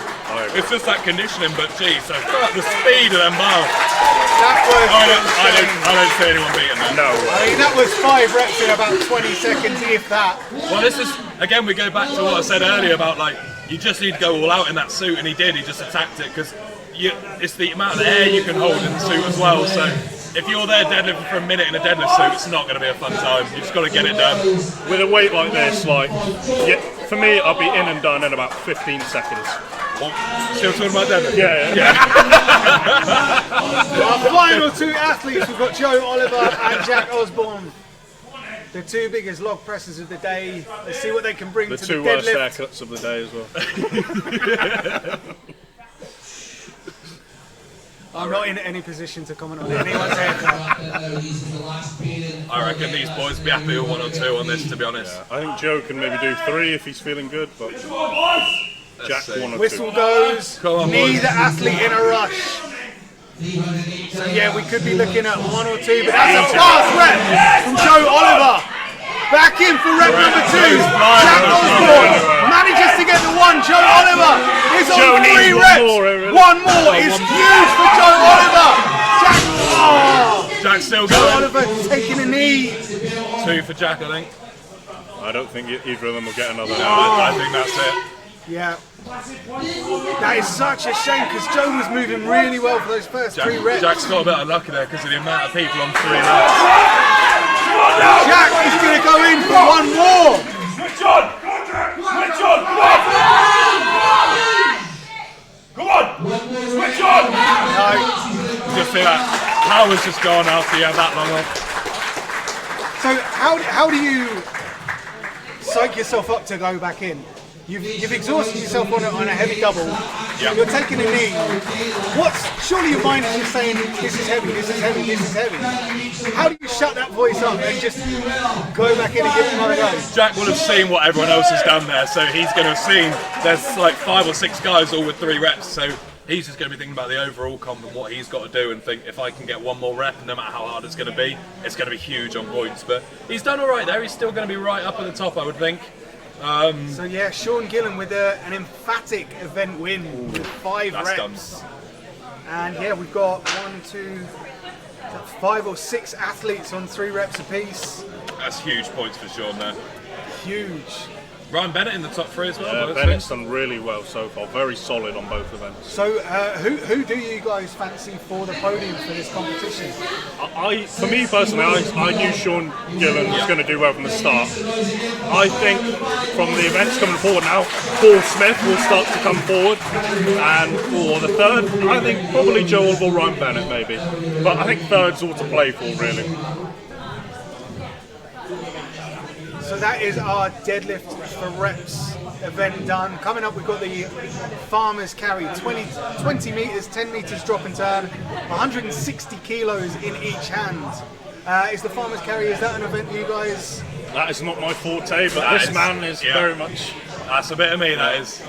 I was sort of one of the guys pushing, saying if you're going to put farmers in, let's make it heavy, because a lot of the time at these comps, at the level these guys are at now, we're getting yokes in excess of 450, 500 kilos, but the farmers, they never seem to push that high, so I'm really glad Ree and Luke have put some heavy farmers in, because, you know, some guys might not be able to move this. I'd be surprised. I think they're a real nice set of farmers handles, but it's not a long run either. I think it's 10 there, 10 back, so I don't think many people will struggle with the grip, but you never know. Do you want to make any predictions on what sort of times we might see? Oh, it's going to be quick.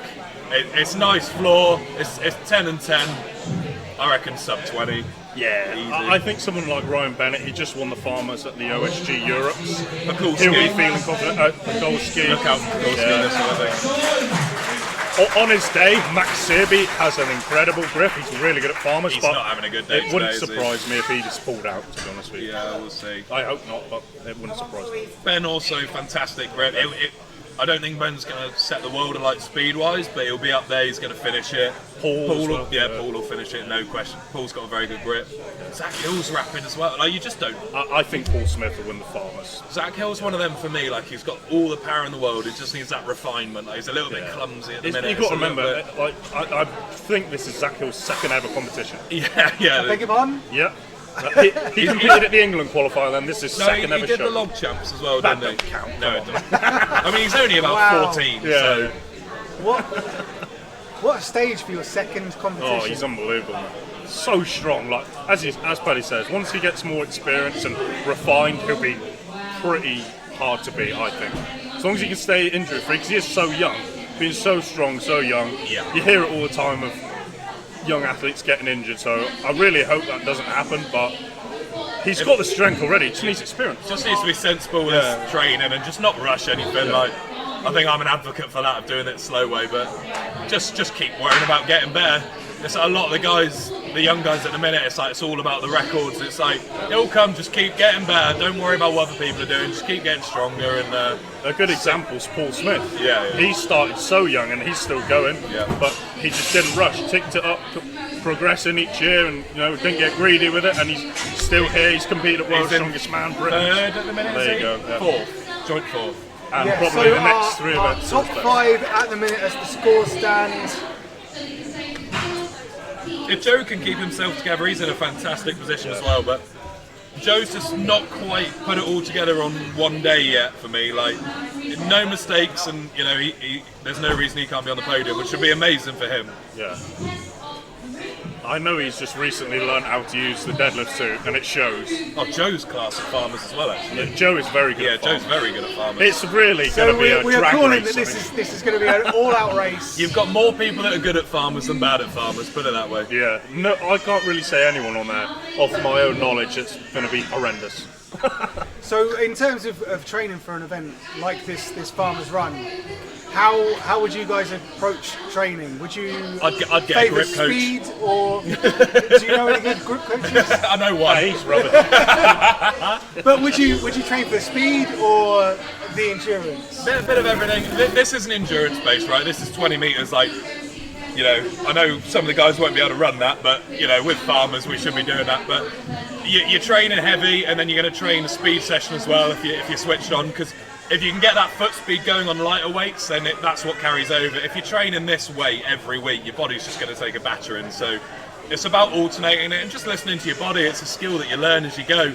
Like, just keep yourself. If you go into a session and you feel knackered, like, don't try and lift 160 farmers, because they've already done a 380 deadlift, and now they've got to pick up 320 kilo again combined straight after. So the body is going to be feeling it, but. And it's going to be in your best interest to finish this event as quickly as possible, because coming up after the farmer's carry, we've got the yoke carry, 1,000-pound yoke. Yeah, very brutal. Only, I say only, the 10 metres for the yoke run, but... Oh, is it only 10 metres? That's easy then. Push it that far. So do you guys, have you got any sense of FOMO from what you're seeing here today? I think both of us watching, Tom would have been up there on the log. I'd have got some points on the board. Deadlift, I think I probably would have taken you by 1, but you'd have got 5. I don't doubt that a second. So yes, basically. But the way my body feels right now, I'm quite happy sitting here and chatting to you. I'm quite enjoying watching it, to be honest with you. Yeah.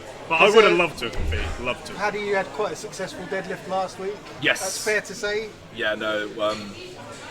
That was a good showing from myself. We did 6 at England's. It was the same setup. So for me, like, I'd said to Rob and John, like, straight away, like, I want 7 reps, and then that's progress. And like we said before, like, I had 7 in my head. As soon as I've done 7, my body was just like, well, I'm done now. So like, I tried an 8th, but it wasn't there. But did you have an inkling that would be enough to bag the I second place? thought it would be up in like the top 5. I knew Mitch Hooper was always going to come out and do 1 more than whatever I did, no matter if I'd have done 8 or if I'd have done 20. I think. But, I was very happy that it beat the likes of Evan Singleton, people like that. Like, it was what a feeling that was. Definitely made a statement, to be fair. Oh, to be bless you. fair. So we are going to cut to a short commercial break, and we will be back with you for the farmer's carry, 160 kilograms per hand, carried for 20 metres. You heard it here, it's going to be a race, so don't go anywhere.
My name is Rhiannon Lovelace, 3 times World's Strongest Woman. I've held the deadlift record since 2017. In that time, we've taken it from 180 to 282, and I've learned a little bit about deadlift suits. And this is my deadlift suit.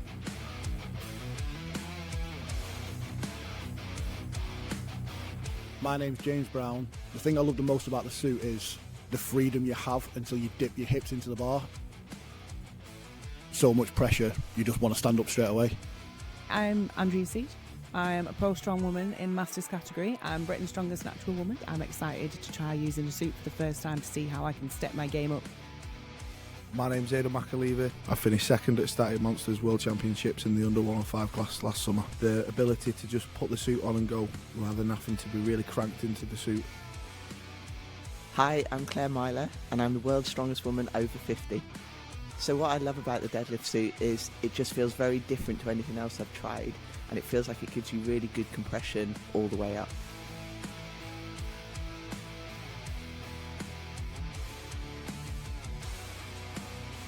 Includes a free Lovelace's Guide to a Deadlift Suit with everything you need to get started in the right way.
My name is Rhiannon Lovelace, 3 times World Strongest Woman.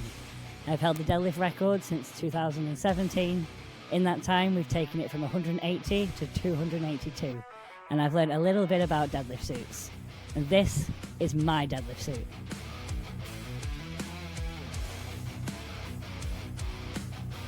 My name's James Brown. The thing I love the most about the suit is the freedom you have until you dip your hips into the bar. So much pressure, you just want to stand up straight away. I'm Andrea Seat. I'm a pro strong woman in Masters category. I'm Britain's strongest natural woman. I'm excited to try using the suit for the first time to see how I can step my game up. My name's Aidan McAleaver. I finished second at Static Monsters World Championships in the under 105 class last summer. The ability to just put the suit on and go rather than having to be really cranked into the suit. Hi, I'm Claire Myler and I'm the world's strongest woman over 50. So what I love about the deadlift suit is it just feels very different to anything else I've tried, and it feels like it gives you really good compression all the way up.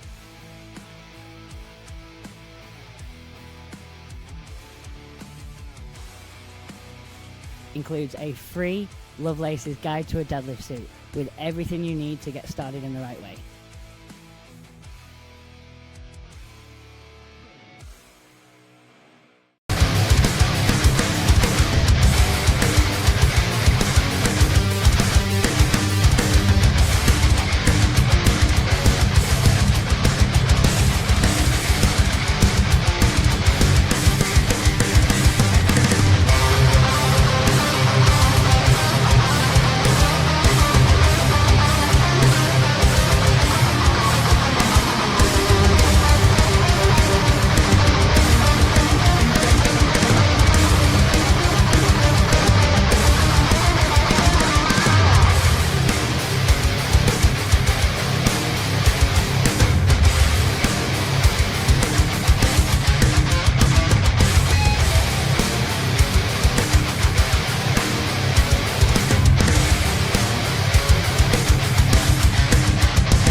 And we are back, getting ready to get underway with the Farmer's Carry.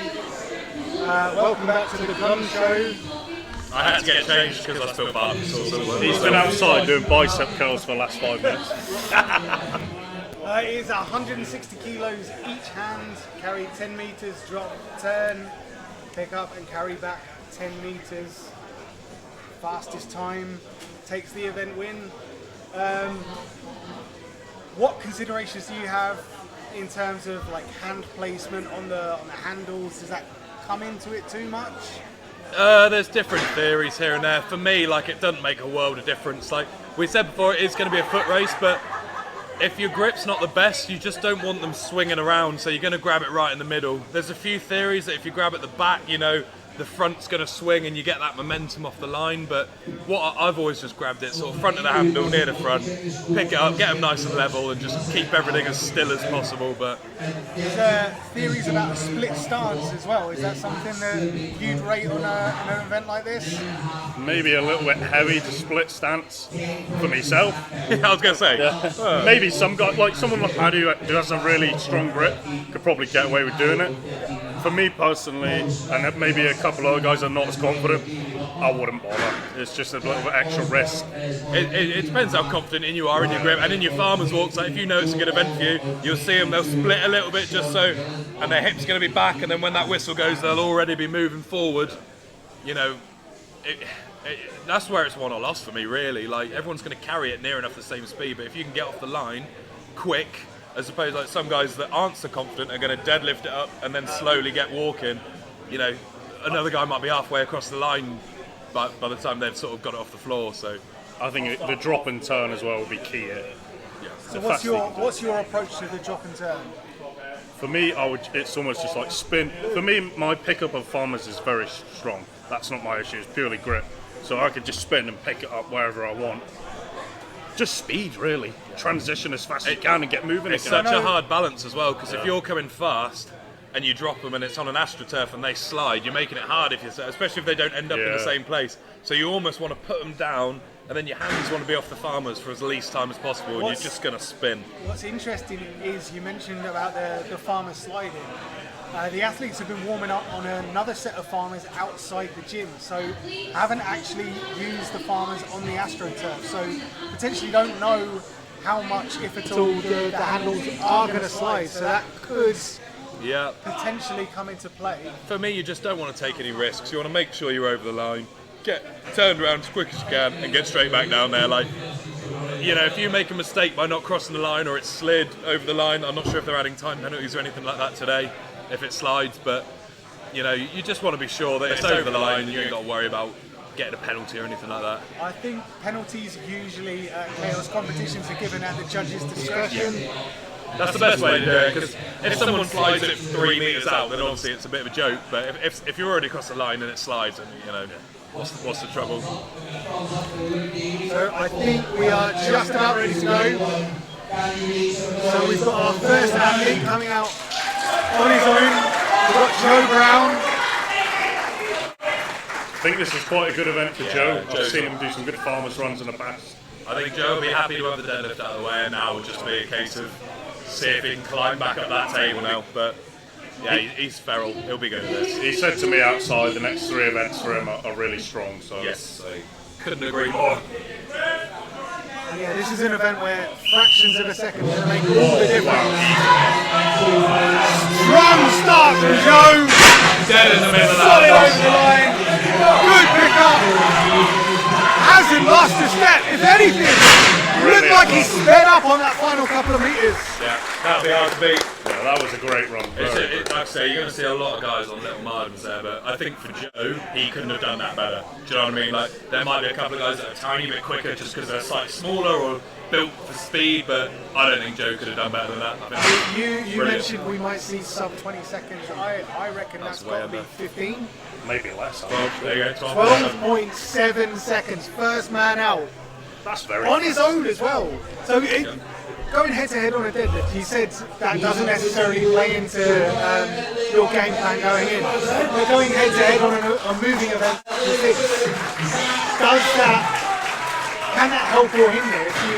There's pros and cons to it, because they're going to push you to go faster, but sometimes you sort of get out your own rhythm and you end up racing, and you see guys sort of start stumbling because they're trying to race the guy and catch up to him and they make mistakes, but usually it does sort of this will be a good race of Max matches. Searby and Zach Hill chasing 12.7 seconds. We are off to a flyer. Oh! There. From Zach Hill, Max Searby taking the lead in this heat. Well over the line. Doing the loaders job for them.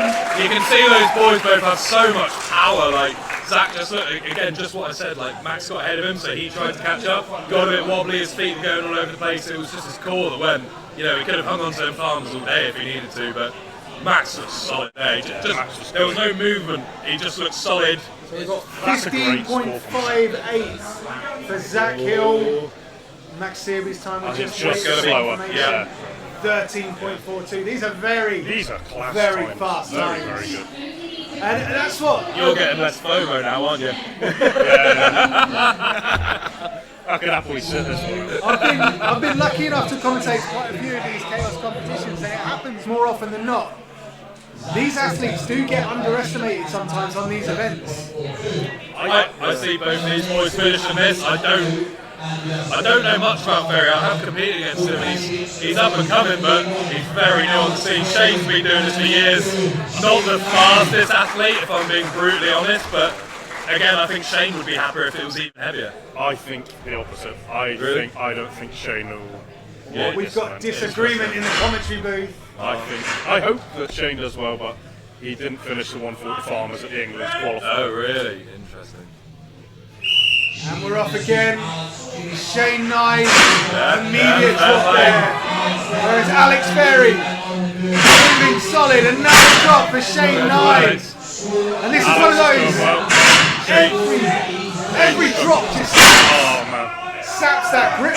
Shane's just going to have to fight for every meter now. But Alex Ferry. Surprise a bit at Alex finishing. Just gone. So heavy. Shane could do it if he keeps going. Shane could flip it. This is actually quite exciting now. Shane's a gritty bloke. Don't give up. Well, of course, because if you don't finish the run, you will get a distance measured. It's going to be meters for these two. Shane's fighting hard here. Shane must have picked this weight up about a dozen times at this point. He's a tough bloke. Absolutely insane grit and determination exhibited by Shane Nye. The raw power of Shane, though, he can just keep deadlifting it all day. It's just hands didn't want He's done about 20 reps. Yeah. That man's back is going to be warm now, let me tell you. Tomorrow he's going to wake up and just wish he was never born. So up next we've got David Pekulski and Jack Osborne now. You mentioned Pekulski. I see David winning this, to be honest. Yes. Could be one to chase that 12.7 second gauntlet laid down by Joe Brown in the first heat. That is going to be really hard to beat. I mean, 12.7 seconds over 20 metres of that way is ridiculous, really.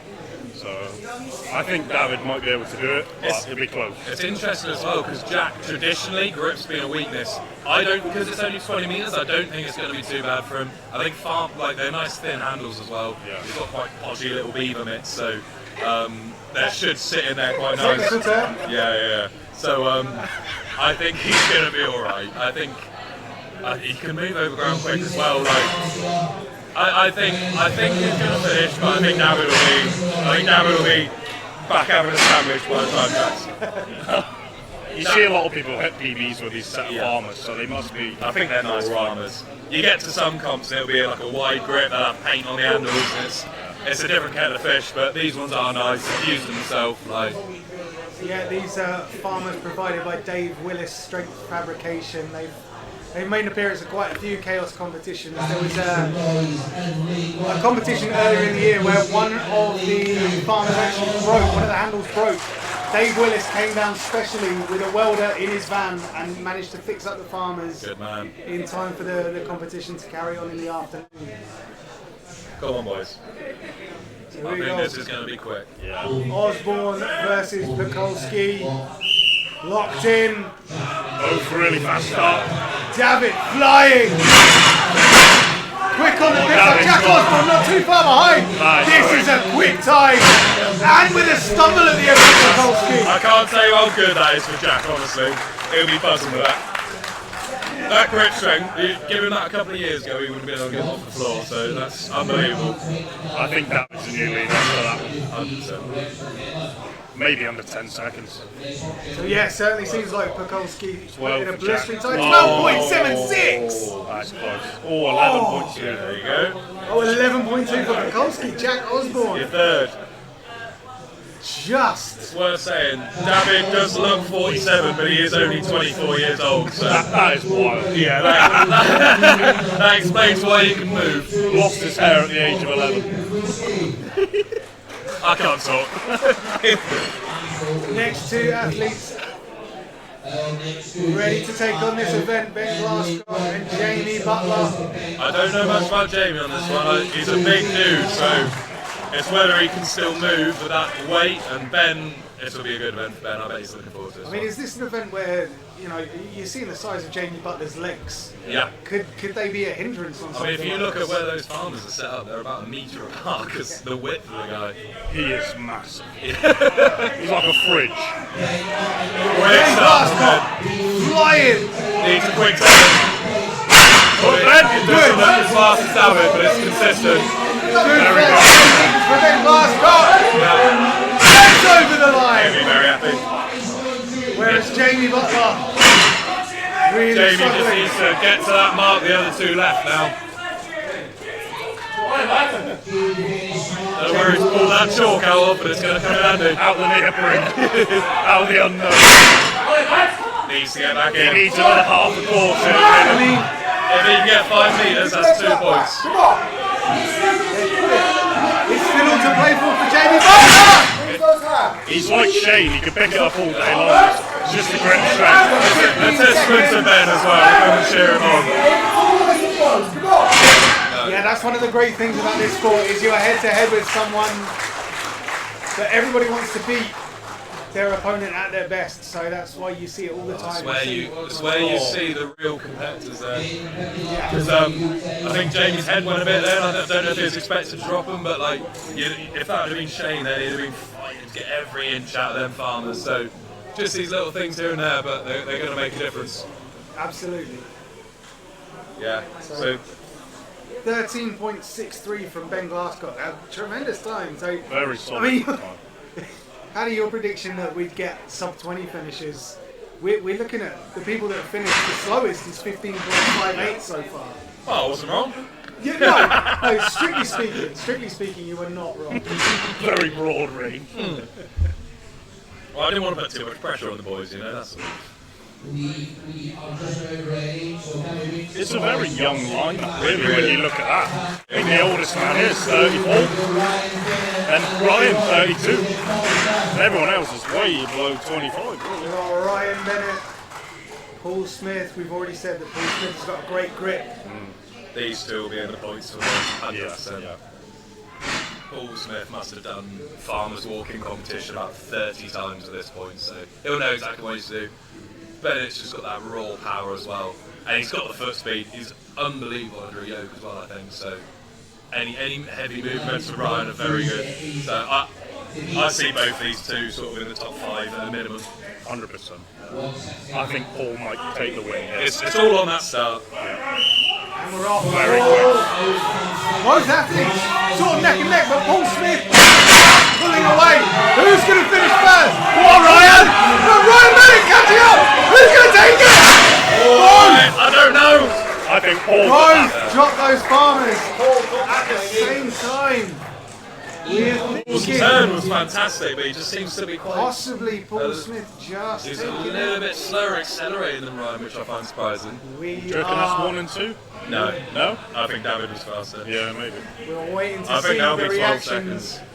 on the faces of the athletes. They're not too sure. They're going to be so tight, jeez. I still don't know who's won.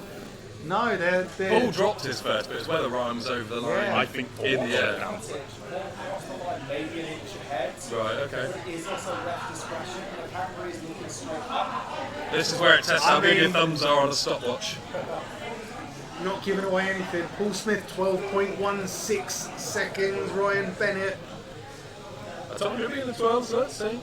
Ryan's having a really Currently, good day. Paul Smith in It shows- second place on this event. It shows how fast Mikulski was, though. He's the second faster than both of those guys. Yeah, that is mad. 12.07 for Bennett. Oh, Ryan will be happy with that. Maybe that might put him into second place, depending on what happens on the last heat. Joe is quick on farmers. I see. Sean needs to deliver. He's got a good lead. He's amazing at the static events. Let's just show that he can move as well. Because the trouble is with these times, they're all so close. So if someone has a nightmare here, they're going to drop right down. Oh, just seeing Paul Smith is signaling for VAR. Ryan got it, I think. Those two being against each other, they're going to be against each other all day, aren't they? Yeah. Our final two athletes on this very quick event. Just remember, this is 160 kilos per hand. I see Joe taking this one over Sean, I think, just on pure on foot speed. He's a lot younger, smaller, and his grip's fantastic. So Once Joe gets going, he's quick as well, very quick. If Joe can get in between, like beat Sean and get a few points in between, he's going to be the overall leader here. So that's what he's going to be thinking about. Both athletes locked in. And they're off. Rapid. Joe flying. Dropped by Sean. No mistakes from Joe Oliver. Not so quick on the turn, but picking up speed. That looks smooth. Joe Oliver touching his knee. Yes, himself. Hopefully it's just a little bit of cramp or something, but Sean That's Gillen. really not good for Sean Gillen. Last place is that? Or Not far off. No, I think he's got it. I think he's beaten Jamie Butler in terms of distance. It's interesting, isn't it? Everyone's got a weakness. Yeah. So we are going to wait to get the official confirmation of Joe Oliver's time. Can we also just say how fast Kaos run shows? Like, that event was about 10 minutes. Like, We are 2 hours in. I've only We are just 2 sat hours down. in and three events And that done. includes a max event, which is notoriously long. So I've been to comps where a max event will take longer than that combined. So time's coming in. 11.5 metres was the distance for Sean Gillen. We So are he waiting didn't for Joe quite Oliver. get as far as Shane. Joe Oliver, Well, David's won that, is he? 13.88 seconds. Yeah, Joe that's what Oliver. I sort of thought it'd be in that sort of range. It didn't look rapid, but it was. That's interesting. All the scores are up there in front of us, guys. Just bear with me. Yeah, get yourselves on straight to results, search for Kaos Strongest Man. David Pekulski, the winner, with a blistering time of 11.2 seconds. Absolutely outrageous. Yeah, but more so, huge for Ryan Bennett getting second on that. And I mean, is it fair to say that Pekulski is one of the lighter athletes in the lineup? Yeah, he's just a very athletic guy, so he's probably thought the same, like, first two events, maybe not the best on paper, but I don't see David being out the top three. I don't know what his yoke's like at that top end, like, it normally suits a sort of thicker bloke like him, but, you know, you never know, like, I think he'll be feral on the sandbags, but he's got a big point difference to make up with someone like Ryan now, good at yoke. I don't think he's bad at sandbags. I think he has been, judging from his Instagram, watching his training, that's the one he's been struggling with the most, I think. So but you never know, you never know. Still well worth watching this live stream, so it's going to get exciting now. It's certainly going to go to the wire. Paul Smith's right up amongst the points, like, he's consistent, he's good at yoke, very good at sandbags. I know he hasn't had the longest prep, but I think Paul's going to be in the top three without, you know, barring a nightmare. I think Paul's experience will shine through on these last two. Well, let's look forward to the yoke, which is 455 kilos, Yes. 460. 1,003 pounds. Silly, really, isn't it? Predictions for what sort of time we might see. It's only 10 metres. metres. It's just 10 metres. I think it's so difficult to say. It is We well saw- under 10 though, surely, Oh, for a couple of definitely. guys. We saw a little while ago the Kaos Classic under 90s. There was a 400 plus kilogram yoke. I think it was 410. Josh Lancaster managed to run that 10 metres in 8 point something seconds, I think it was. I think we'll see someone do it quicker than that. Okay, guys to watch, Joe Brown, Ryan Bennett, Gillen again probably, they're the three I reckon for me, like just thick set guys, they can move. Jack Osborne's always been good at Jack's that. fantastic at yoke, yeah. So yeah, we are going to take another quick break. As you said, it's 2 hours in, 3 events done, 2 events to go. The boys are going to be feeling it. Oh. We will be back with you very soon with the incredibly heavy yoke run, 10 meters, 455 kilos. Let's get it.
My name is Rhiannon Lovelace, 3 times World Strongest Woman.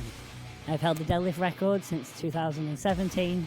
In that time, we've taken it from 180 to 282, and I've learned a little bit about deadlift suits. And this is my deadlift suit.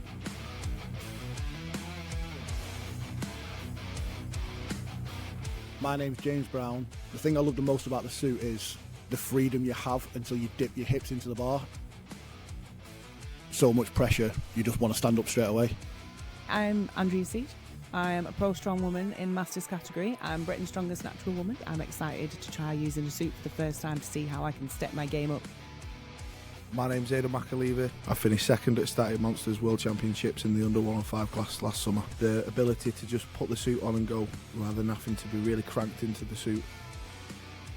Hi, I'm Claire Myler and I'm the world's strongest woman over 50.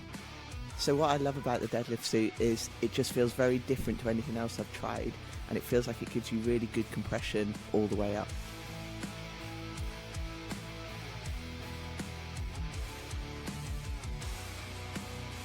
Includes a free Lovelace's Guide to a Deadlift Suit with everything you need to get started in the right way.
My name is Rhiannon Lovelace, 3 times world's strongest woman. I've held the deadlift record since 2017. In that time, we've taken it from 180 to 282, and I've learned a little bit about deadlift suits. And this is my deadlift suit.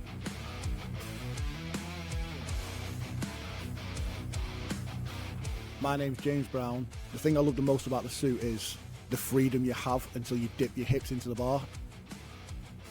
So much pressure, you just want to stand up straight away. I'm Andrew Seat. I'm a pro strong woman in Masters category. I'm Britain's strongest natural woman. I'm excited to try using a suit for the first time to see how I can step my game up. My name's McAleaver. I finished second at Static Monsters World Championships in the under 105 class last summer. The ability to just put the suit on and go rather than having to be really cranked into the suit. Hi, I'm Claire Myler and I'm the world's strongest woman over 50. So what I love about the deadlift suit is it just feels very different to anything else I've tried, and it feels like it gives you really good compression all the way up.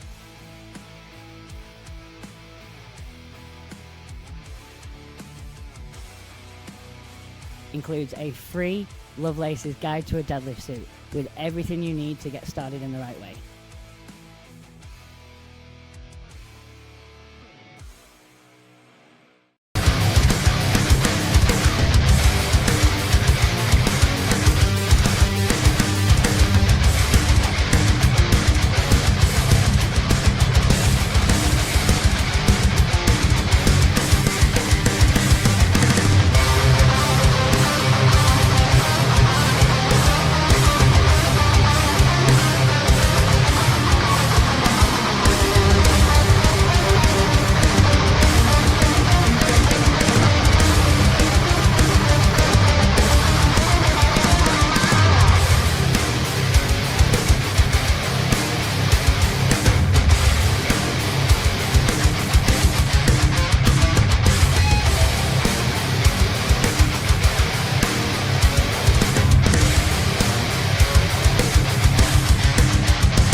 My name is Rhiannon Lovelace, 3 times world's strongest woman.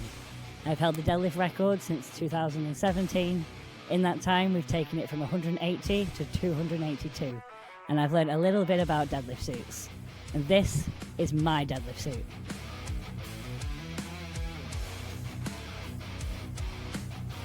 My name's James Brown. The thing I love the most about the suit is the freedom you have until you dip your hips into the bar. So much pressure, you just want to stand up straight away. I'm Andrea Seat. I'm a pro strong woman in Masters category. I'm Britain's strongest natural woman. I'm excited to try using a suit for the first time to see how I can step my game up. My name's McAleaver. I finished second at Static Monsters World Championships in the under 105 class last summer. The ability to just put the suit on and go rather than having to be really cranked into the suit. Hi, I'm Claire Myler and I'm the world's strongest woman over 50. So what I love about the deadlift suit is it just feels very different to anything else I've tried, and it feels like it gives you really good compression all the way up.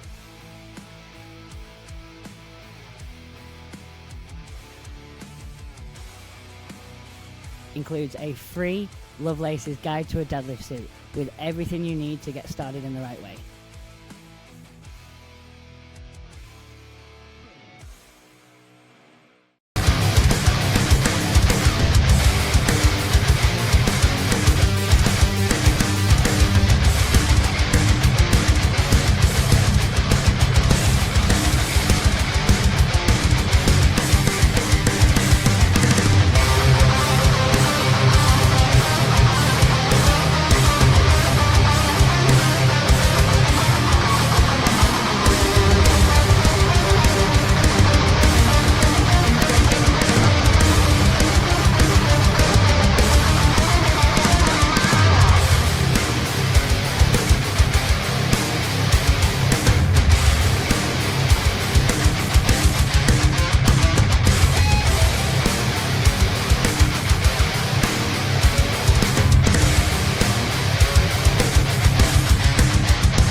And we are back at Kaos Strongest Man. I am back with Claire Myler and we've been joined by Ollie Clark. How are you doing, Ollie? I'm good, mate. How are you? I'm good. Are you enjoying the day so far? I'm loving it. It's such a great company, really well. Now, we have had some unfortunate news about Zach Hill, who is a client of yours. Are you able to give any kind of update to the people watching at home? Because unfortunately, has he pulled out of the competition?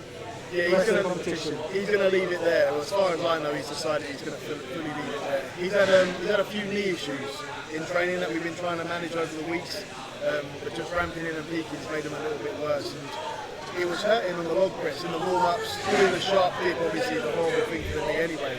He just couldn't really attack it 100%, and doing the fathers, obviously he's compensating on one knee. Then the other knee went and he dropped the farmers and hit his knee with it as well. So he's just in a bit of a bad way. And he's such a young athlete. He's 21 years old. There's no point in risking pushing it anymore for no reason. Well, exactly. I mean, in terms of knees, what we've got coming up is a 1,000-pound yoke. So that's not going to be very good for healthy knees, let alone knees that are kind of feeling a bit banged up after the event. So, are you a fan of Yoke? You too? I'm not a massive fan of Yoke, but I believe Claire is.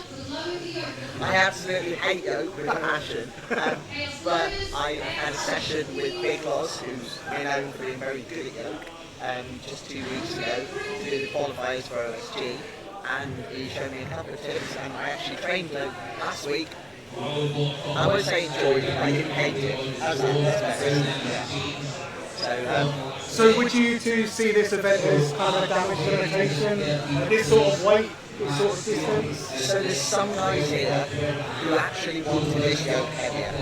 I mean, first of all, they're insane, but secondly, I think it's one of those really weird ones where sometimes they go like it's you bulk and everything, but technique, I mean, Code Brennan's a classic one for this. Like, you know, he's like very slight brain, and she's never pick at yoke.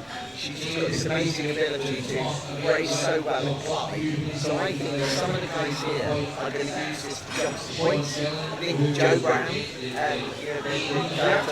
he's a big guy, he's athletic. He's pretty good at golf. I know Brian Bennett's very good. He's already up there in the league. So Joe Brown put in such an amazing performance on that Farmers Road, 12.7 seconds.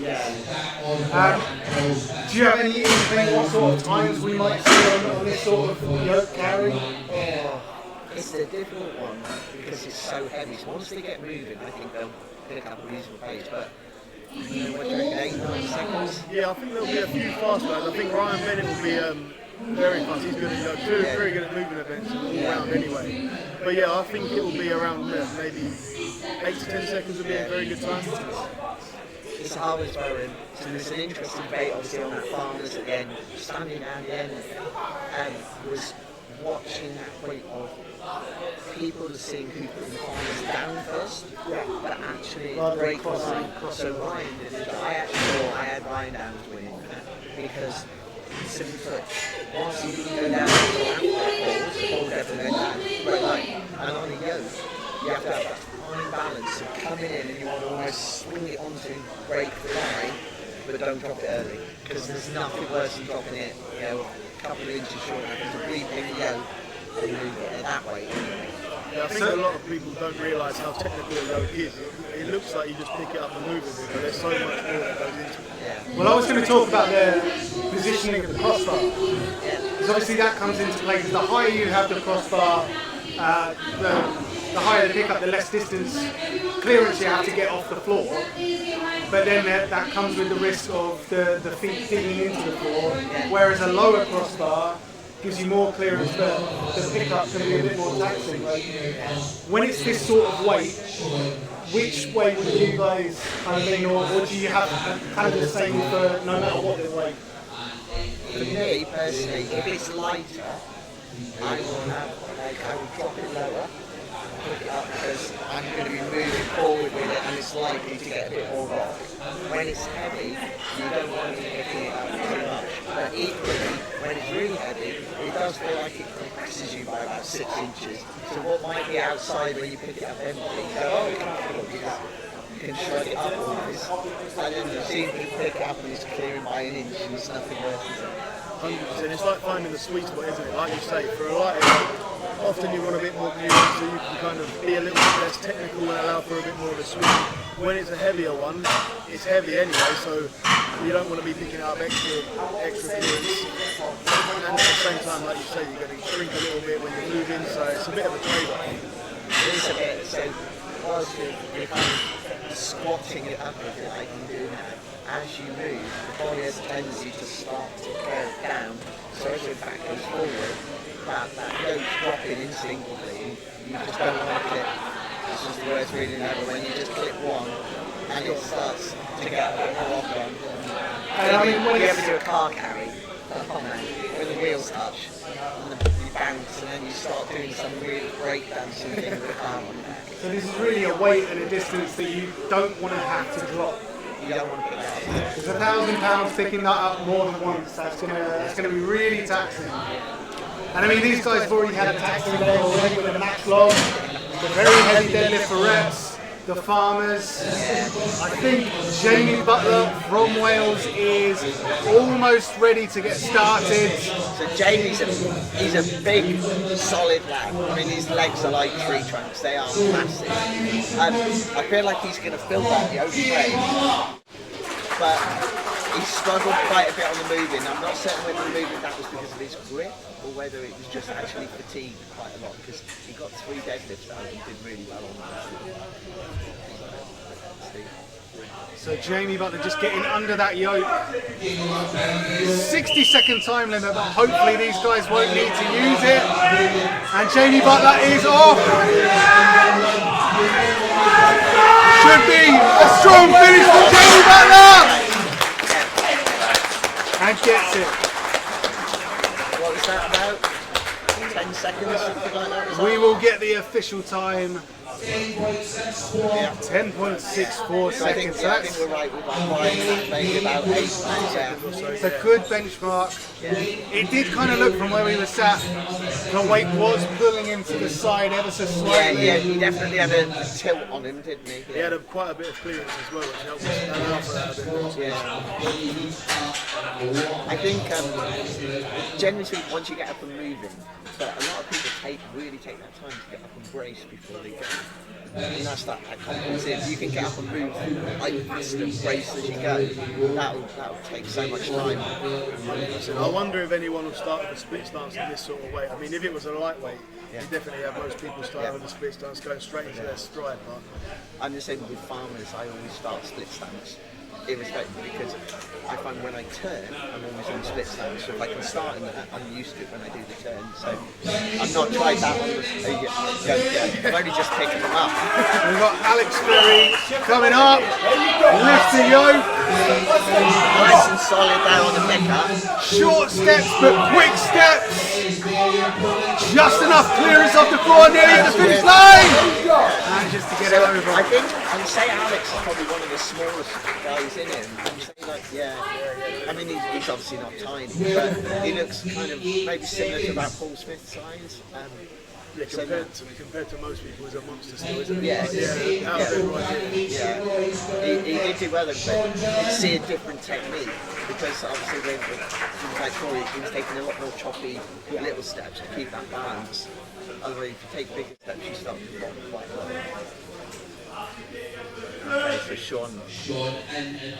Sean Gillen, very powerful athlete. Made mincemeat of that deadlift. 5 reps with 380 kilograms on the deadlift. This yoke is pulling him to the sides.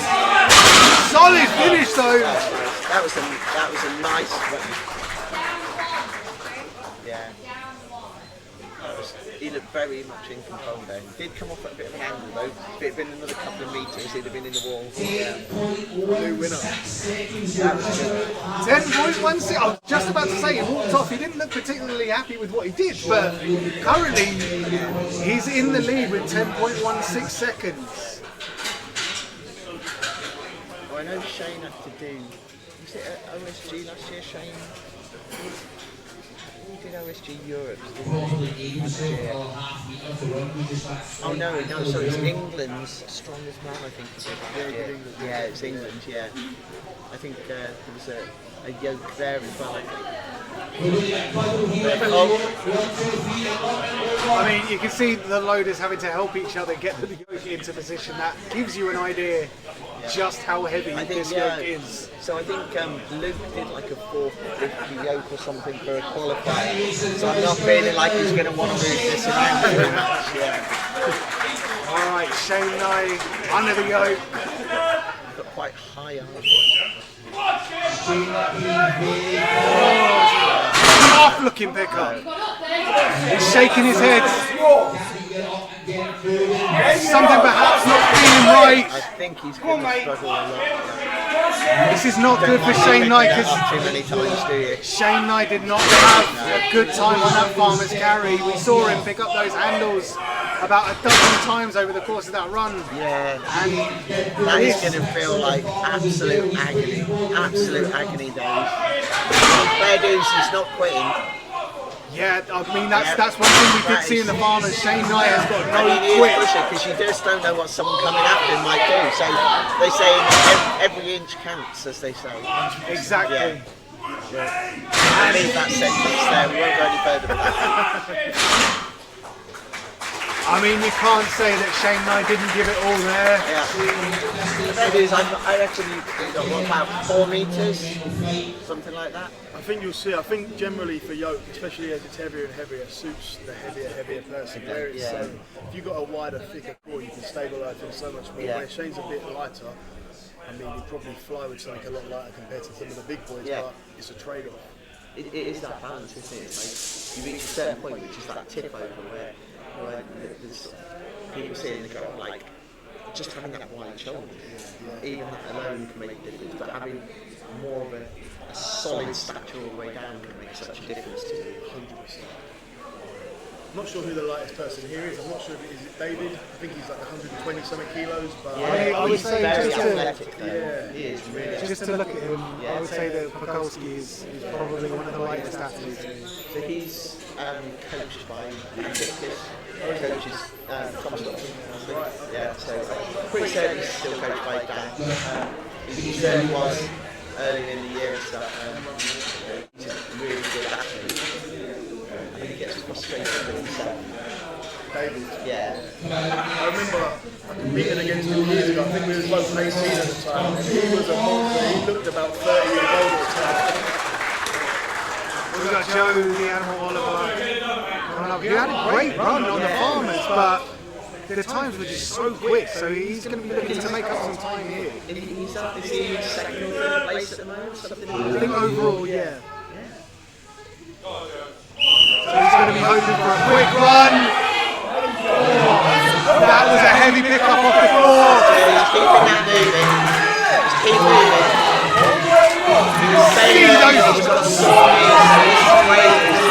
Yeah, we saw him clutching his knee after that Farmer's terrible run. He finishes the run, clutching the knees again. Yeah. I asked him if he finished the Farmers because he had all the rest of all the Yoke, and he's just a bit of a problem.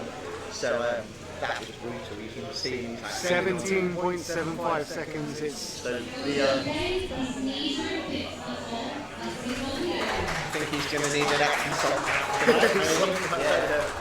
I mean, finishing with the sandbag to shoulder ladder, it's not like that's going to be too easy on the knees either. So I think everything about it's going to. So I think Ben's pretty good at He seems. I'm looking at Emily who's going, oh, maybe. So, I mean, obviously, like the standard is that he's going to be good anyway, but I think he's quite quick. we've got Ben last start. He looks a bit uneven under that yoke. But he's fighting through it. Ben last start. Approaching the finish line. Now, one thing I noticed about Ben there, when he started, his foot stance was very wide. Yeah. As he started to step, his feet had to come in. Yeah. Would you say that it's better to start with the narrow stance that you're going to be stepping with anyway, or? I think with a heavier yoke, often if it's a very maximal yoke, you want to go a little bit wider sometimes just because it's easier to pick up. Yeah. If you need to go narrow, if you're going to be in the same position that you're going to start running with, it's just going to be even more flexible. Max. We have just heard that Max CB is skipping this event, so we're going to be moving right along to Jack Osborne. Yeah, so talking about Silicate, depends on how you squat. If you're a wide squatter, then generally you'll take a wide stance and bring it in. The problem is not to take that wide stance and do your first step, because then you end up, I think, a little bit how Ben did, where he came in and he was straight up onto an angle. So it's almost like you need to come in to a point to get you in out of thing, because I think he stepped in with that first step and it made him unstable, really. Next athlete is out, and I believe he brought his set. Can we make some noise for Jack Osborne? Same last got finished at 17.53. Jack Osborne looking hyped for this. Jack's one of the more petite. Oh wow, here we go! The race is on! And he finishes! There were a couple of steps there where I thought his knee was going to buckle, but he managed to power through. 8.42. Oh, look at that. That was lovely. Jack's coached by Loz, isn't he? And he's Yeah. obviously known for So Jack actually helped me get qualified for OSG the other week on the Yoke. So I had Jack, Alex Lungo, who should have been competing today, but unfortunately he's had to pull out. And both Jack and Alex were at the end encouraging me, and Loz behind me screaming at me. So yeah, it's like if That's you've what you got, want screaming at you. you know, you've got three athletes like that encouraging you, you can't really fail, can you? So yeah. great. It's a real shame that Alex couldn't come and be there. I know he's having a few challenges, but he's looking really strong. I was watching his log a couple of weeks ago. His log's brilliant, and I think he's got an unofficial Romanian, not a Romanian deadlift, it's an RDL, but Romanian record for the deadlift this week in the gym. I can't remember what it was, but it was heavy.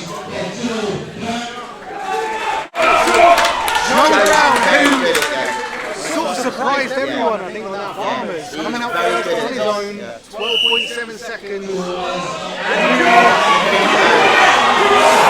along with the Yoke! £1,000! Yes, I'm lying!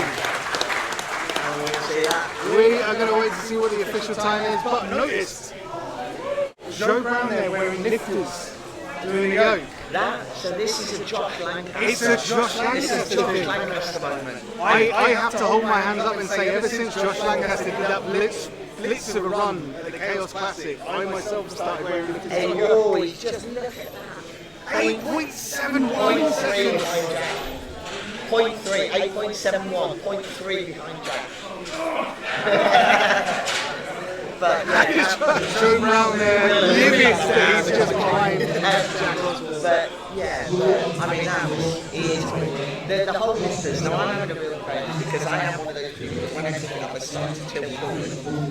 So I don't think lifters are going to be my best point because they're going to tilt me forward. But a lot of people when it's very heavy say to get that squat, that initial squat, it's good.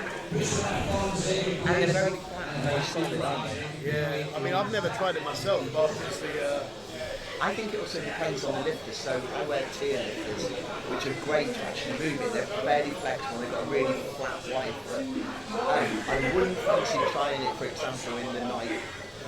Yeah, because they're a lot narrower and they're really stiff on the soles. And I think, is it the Reeboks that have got really high? Yeah, really high. I wouldn't fancy that. This is mine is really, it's a good go. We're down to our final three athletes. 8.42 seconds is the time to beat. Ryan Bennett is the man to try. Blistering style from Ryan Bennett. That was quick. I bet Stacey will be leaping around and screaming on that one. And we're going to see if we can get a reaction from Ryan Bennett. 8.14. We have a new leader. So Stacey's probably just fallen off the chair. The dog will be going mad. Stacey will be running around like an utter screaming. But yes, Stacey is currently in the lead, and just I think 2 athletes to go. There is nothing between Jack Osborne, Joe Brown, and Ryan Bennett at the minute. So Paul is very good at Yoke. Even though he did actually just take Mickey out of my Yoke skills, I think I can still say he's pretty good at this. David, I don't know about his Yoke. He's athletic, but he's not the biggest guy, is he? Well, on the last event I was commentating with Paddy Haynes and Tom Place, and they fancied Kolsky to do very well on this event. Oh, okay. So we shall see. We shall see. I know he was out at the Arnold's at the start of the year, and he was really disappointed. It just didn't go well for him there, and I think he's got a real fire in the belly to come back and do well again.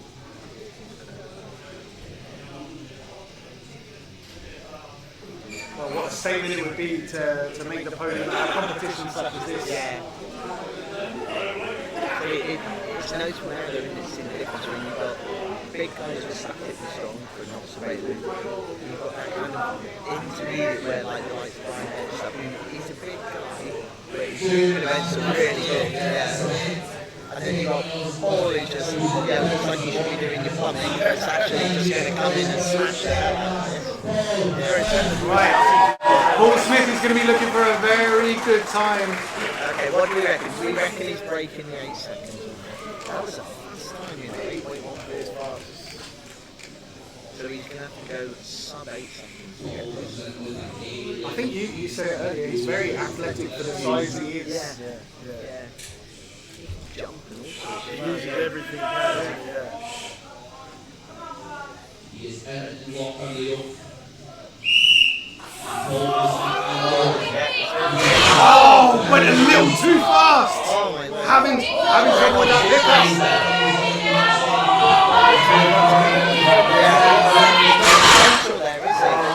He's going to be disappointed with that. Really bad now that I may have jinxed him, but I think he didn't have that central. It's the commentator's curse. It happens all the time. Don't guilt you. He'd probably lynch me outside. Set Nancy on me. Still managed to set a time of 13.09 seconds. That's still a good time. I mean, with a drop as well. Yeah. Almost two. He had a sort of second touchdown drop, didn't he? So just David to go now.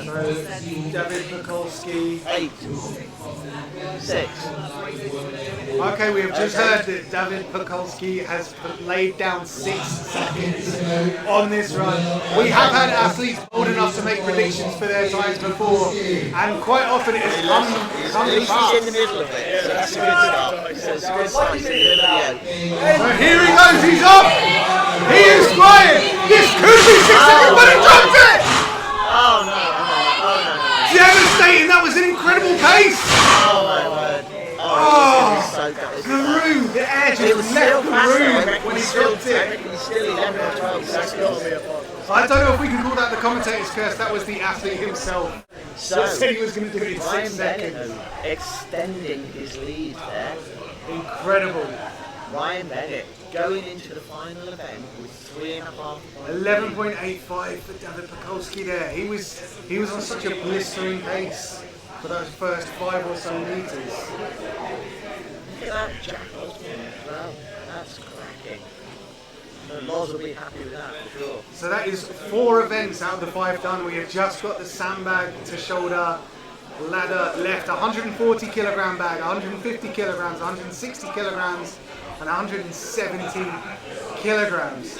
Do we foresee most of the athletes finishing this? No. My understanding, no. I don't think most of the athletes will finish this. I think. Is it going to be the 170 bag that is going to, or is it going to be a fast first 3? I think you'll get 4 bags, isn't it? Yes. 150 to 170. No, 140 to 170. 140, 150, 160, 170. Yes. I think everyone's going to get the first 2. I think we might lose a couple. You won't get 160 back. Final bag. I fatigue more than anything. Yeah, I think 1 or 2 will get that last one. Other than that, I think it'll be fast 3 will be very good. Yes. Yeah. Interestingly, Ryan Bennett absolutely hates Sandbag. Yeah. I know he's worked hard on this. He has been. He's been training. He's been working hard. So that point gap. We will go through your top 5 as things stand now. In 5th place, with 32 points, we have Joe the Animal Oliver. 4th place, 34.5 points, we've got Paul Smith. Still in 3rd place, Sean Gillen with 36 points. Jack Osborne is in 2nd place with 40.5, and pulling out in front, Ryan Bennett with 44 points. So it's still all to play for. It's going to be interesting because I think what you're going to find is you're going to get some of the athletes who are a bit further down are going to mess the points up to the top. So if I look, for example, Sean's a big guy, he's a really big guy. This is like, strength-wise, he's absolutely right, but manhandling that bag when you're a big guy can sometimes be quite hard. Do you feel like this final event is going to be more technique than all-out strength? Yeah, I feel so. Technique and conditioning. Yeah, sandbag to shoulder, I think, is a very technical lift, 100%. So I think it might favour people like Shane. I've not seen him do sandbag, but if he's diving. Yeah, I was thinking, like David, who obviously just had a bit of a line out of Yoke. I feel like he's got that balance of strength. That it sounds strange, but he's got enough bulk, but lean enough that he's not got a belly to get away. Yeah, he can move well as well. I mean, like, there's a fine balance to get it on your belly, which is going to help you, and your belly getting in the way when you're trying to get it out. So, it'd be interesting to see the belt choices as well. Because I like a good belt to kind of get it on the end of the huge amount of belly. So, I like to have some moves in it. Yeah. So, but I think the judging is very hard for this. That you've got to get a really clean lift. No like sandbag taboo, as we would call it.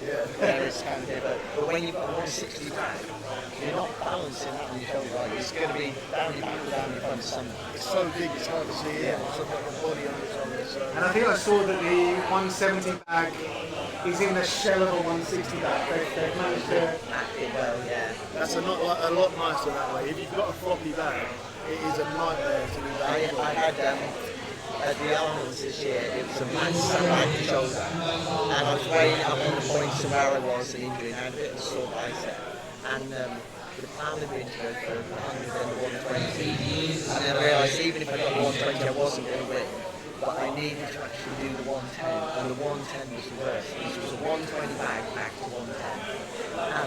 And actually it was like wrestling for one.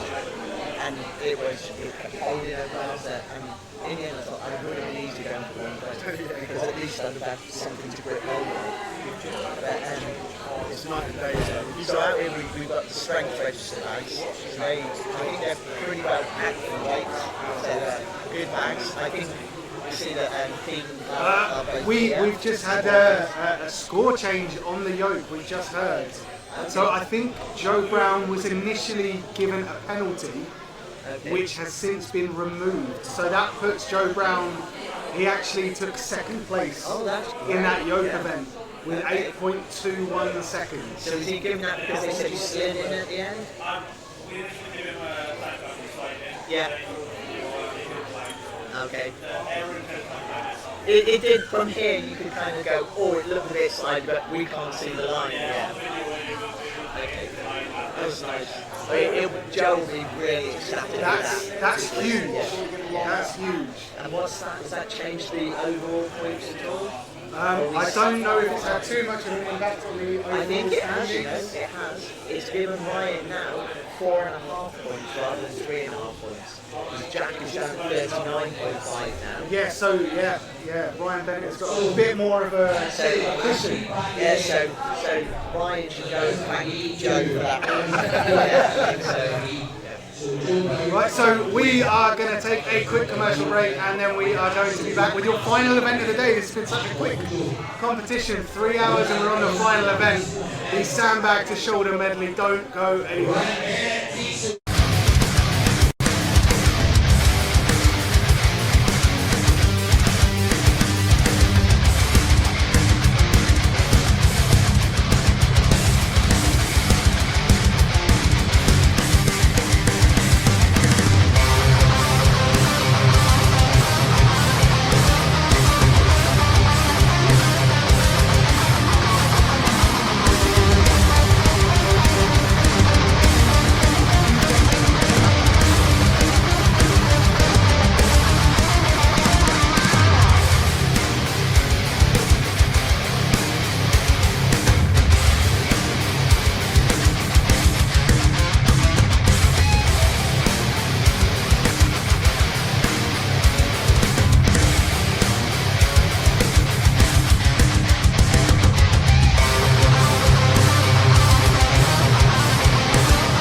My name is Rhiannon Lovelace, 3 times world's strongest woman.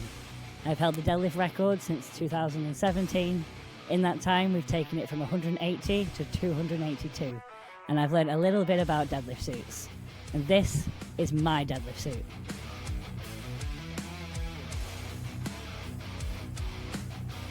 My name's James Brown. The thing I love the most about the suit is the freedom you have until you dip your hips into the bar. So much pressure, you just want to stand up straight away. I'm Andrea Seat.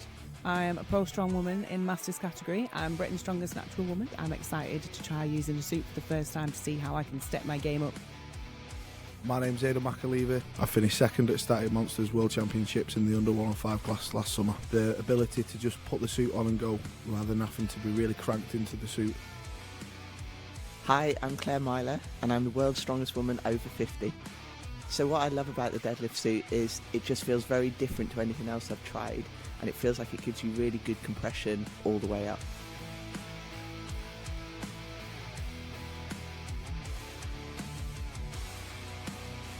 Includes a free Lovelace's Guide to a Deadlift Suit with everything you need to get started in the right way.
My name is Rhiannon Lovelace, 3 times World Strongest Woman.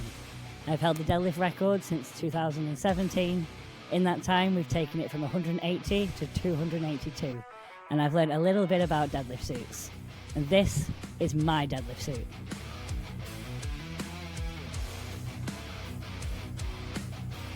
My name's James Brown. The thing I love the most about the suit is the freedom you have until you dip your hips into the bar. So much pressure, you just want to stand up straight away. I'm Andrea Seat. I'm a pro strong woman in Masters category. I'm Britain's strongest natural woman. I'm excited to try using the suit for the first time to see how I can step my game up. My name's Aidan McAleaver. I finished second at Static Monsters World Championships in the under 105 class last summer. The ability to just put the suit on and go rather than having to be really cranked into the suit. Hi, I'm Claire Myler and I'm the world's strongest woman over 50. So what I love about the deadlift suit is it just feels very different to anything else I've tried, and it feels like it gives you really good compression all the way up.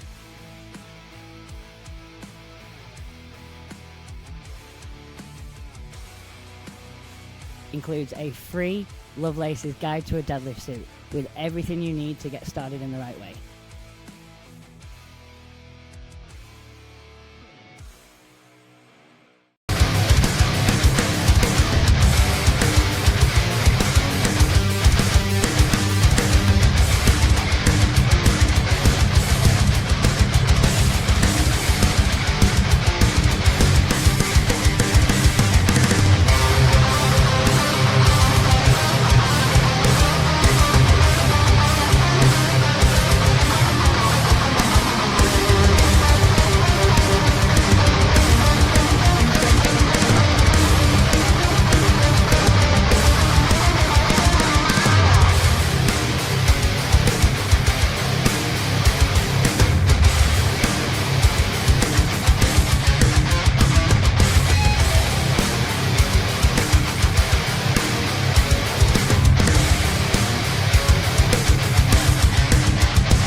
Right, squad, we are ready for the Sandbag to shoulder, the last event we have today.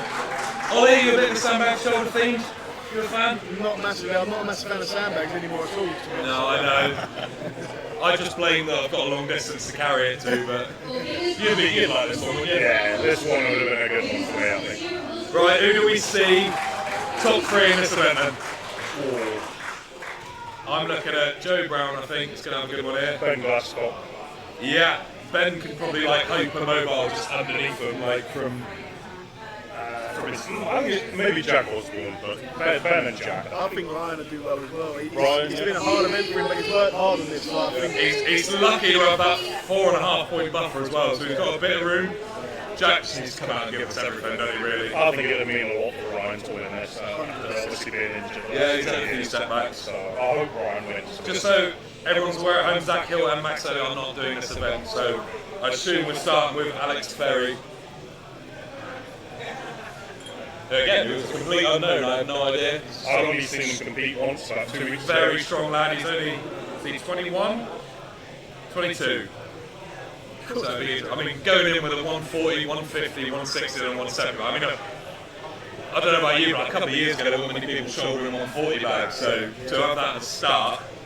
The standards come on so much, it's unbelievable. It's great as well that we've got companies like Strength Register as well, just growing the sport, like the amount of kit they're giving to local gyms and like supporting competitions with is fantastic. And you know, these sort of sandbags were quite hard to come by before, you know, these companies started pumping them out. So, you know, I know they make a lot bigger sandbags as well, but I think if you're getting 170 to your shoulder at the end of a run, you're doing something right. Yeah. What do you think? What do you boys think? Are you going to get many finishes on the run, or do you think it's going to be? I think you're past the point of no return now, where everyone's just going to like full send this, like especially the guys in the points. Like a couple of the earlier guys might think like, you know, give it a good crack, but I think 4 or 5 guys will do this. I think it's hard to tell. I think at the end of the competition, obviously, we've had 4 really heavy events. I think if 3 people finish it, that'll be good going. I mean, 170 bag shoulder fresh is tricky. So at the end of that run, after the long day, I reckon realistically 3. I hope more, but we'll soon see. I remember just 2. The tiny Scottish man says 2. I remember just having a mess about at the farm and like threw 160 to my shoulder, no problem, and then did it in a run that's like 120, 140, 160. I was like, oh, it's different gravy. It's just doing it when you like your oxygen's already drained. And these guys' spines are going to be feeling it by now as well. Yeah, fresh off a 1,000-pound yoke. They are nice sandbags though, aren't they? They're filled. They've got a lighter bag and they filled it with heavier sand, so they should be nicer to lift. They look quite tightly packed. It's not always a help. I think a couple of them were packed this morning, so like the first few guys are going to go, they're going to be so tight, and then once they get thrown about a bit, they'll be a bit looser. But they are full, especially that third bag, that 160. They just look huge, don't they? I can't lie. Like. Are you picking these up lengthways or are you tipping them forward? No, I'm tipping them forward and cutting the bag in half. But I know Joe Brown has like his own technique where he picks it up vertical and like that, and he almost twists in the air. And it's not something that would work for me, but he's really, really good at it. He's got that wingspan though, isn't he? Yeah. Well, Alex Berry up first. Last event of the day, just max effort, go till death, basically.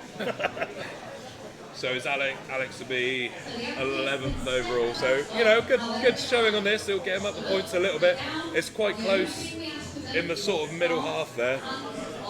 But I think you're looking at the sort of the top 5 now for the podium. Yeah, pretty set, I'd have said. He's finished the day strong. He's had some class performances today. 380 deadlift PB, I believe.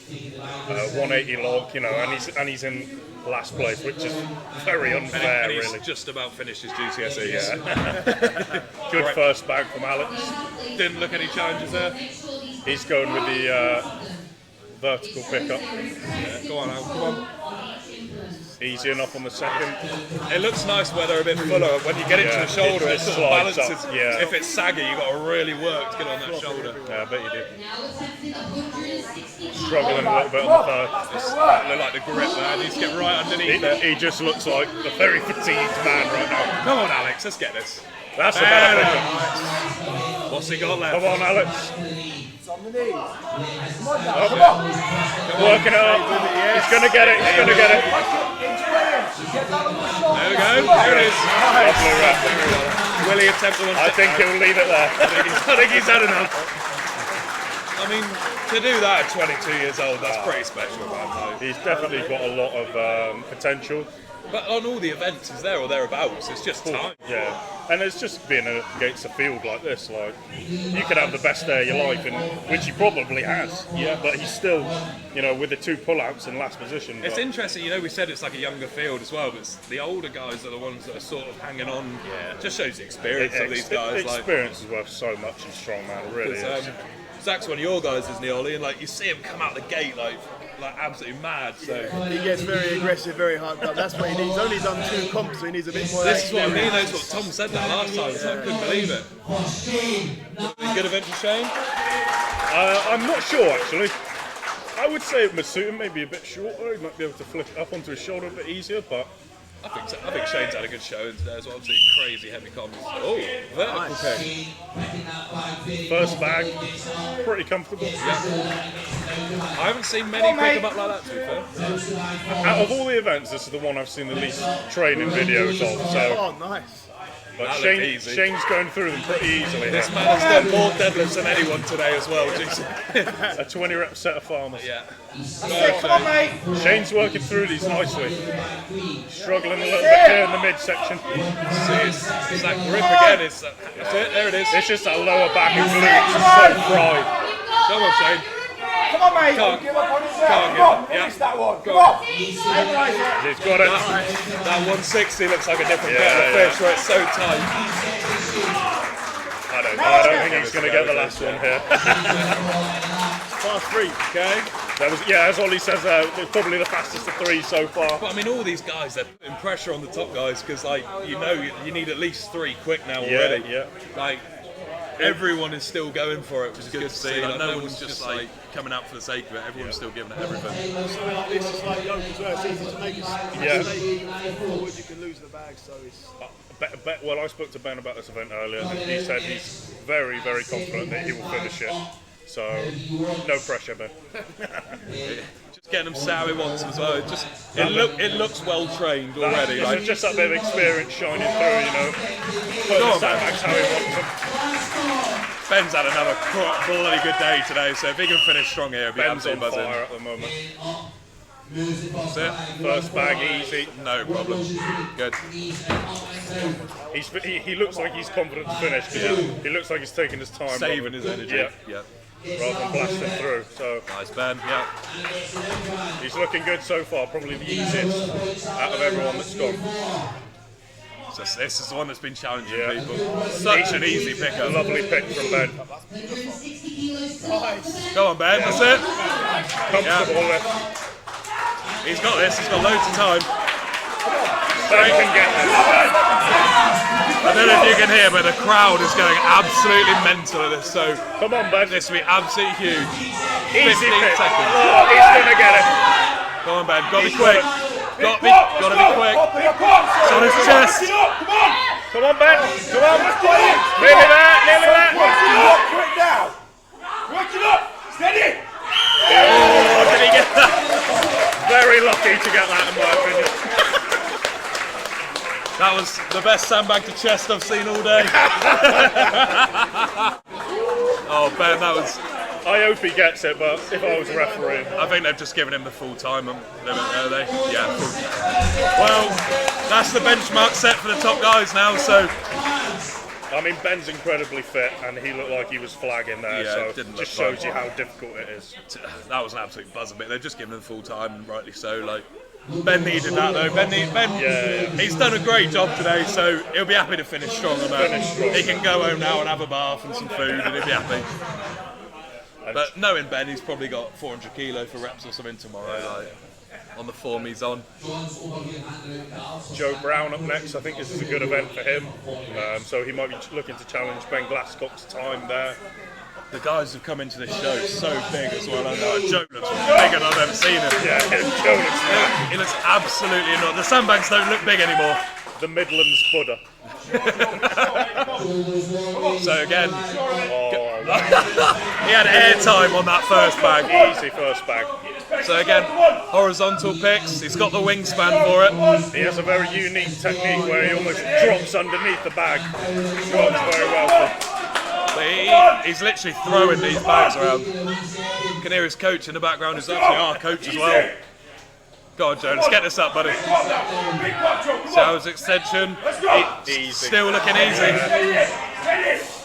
Joe can finish it. Yeah. Can he get ahead of Ben Glasscock's time? He needs to move. He needs to go now.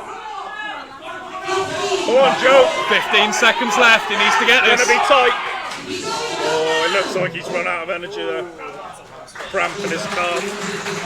Just a bit of cramp. He's walking off, but that's really surprising for me. Yeah, I thought he would finish it. I think just taking them events and just taking this time. The speed of the first three, though, was like... It will hold him up well, regardless. Yeah.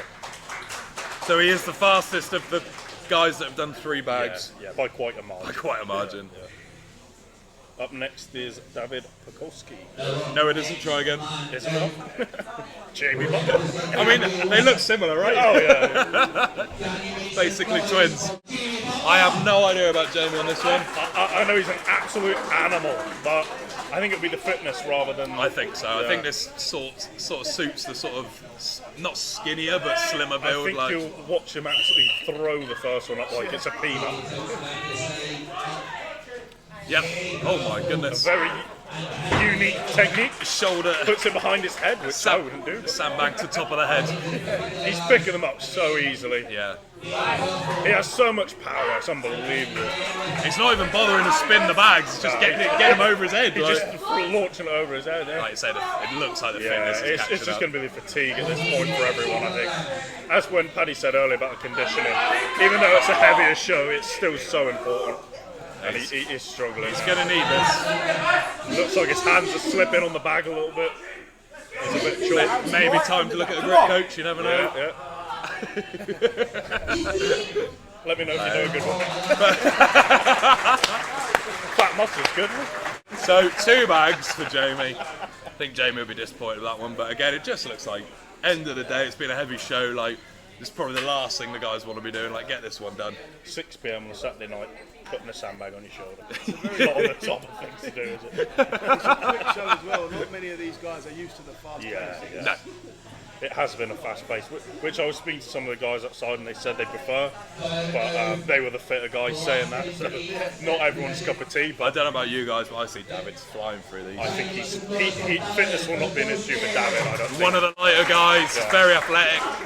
If his technique and he's well practiced, I think this should be quite good for David. Yeah. Surprising me with that pickup though. Yeah, that was very smooth. Yes. Come on, need to move. This is where he needs to use his athleticism. Might not be the strongest raw guy, but how's that fitness? Didn't look too comfortable in the second. He needs to get a fast 3 at least. Yeah. He's 100%. Still in a good position. If he can do well here, he can really bump himself up. This will get him in the top 5 just to be high on this. Yeah. The lap and he's a very good stone lifter, so that part of the movement is very easy for him. It's the final third. He seems to slow down a little bit. Come on, David, you need to get this last one. Got 20 seconds to go for the 170. Go now. Come on. I think he's capable. It would just be the final third. It's so easy. Hiccups. Come on, wow. He's going to get it. Come on, David.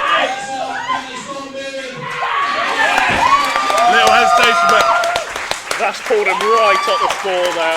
That's put the pressure. Yeah, that's put the pressure on Brian, Jack, Sean. You can see the guys watching as well, thinking, oh no, now we got to work. Yeah.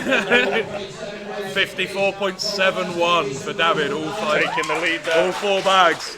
That's going to be hard to beat. I agree. I mean, just finishing this is hard, so...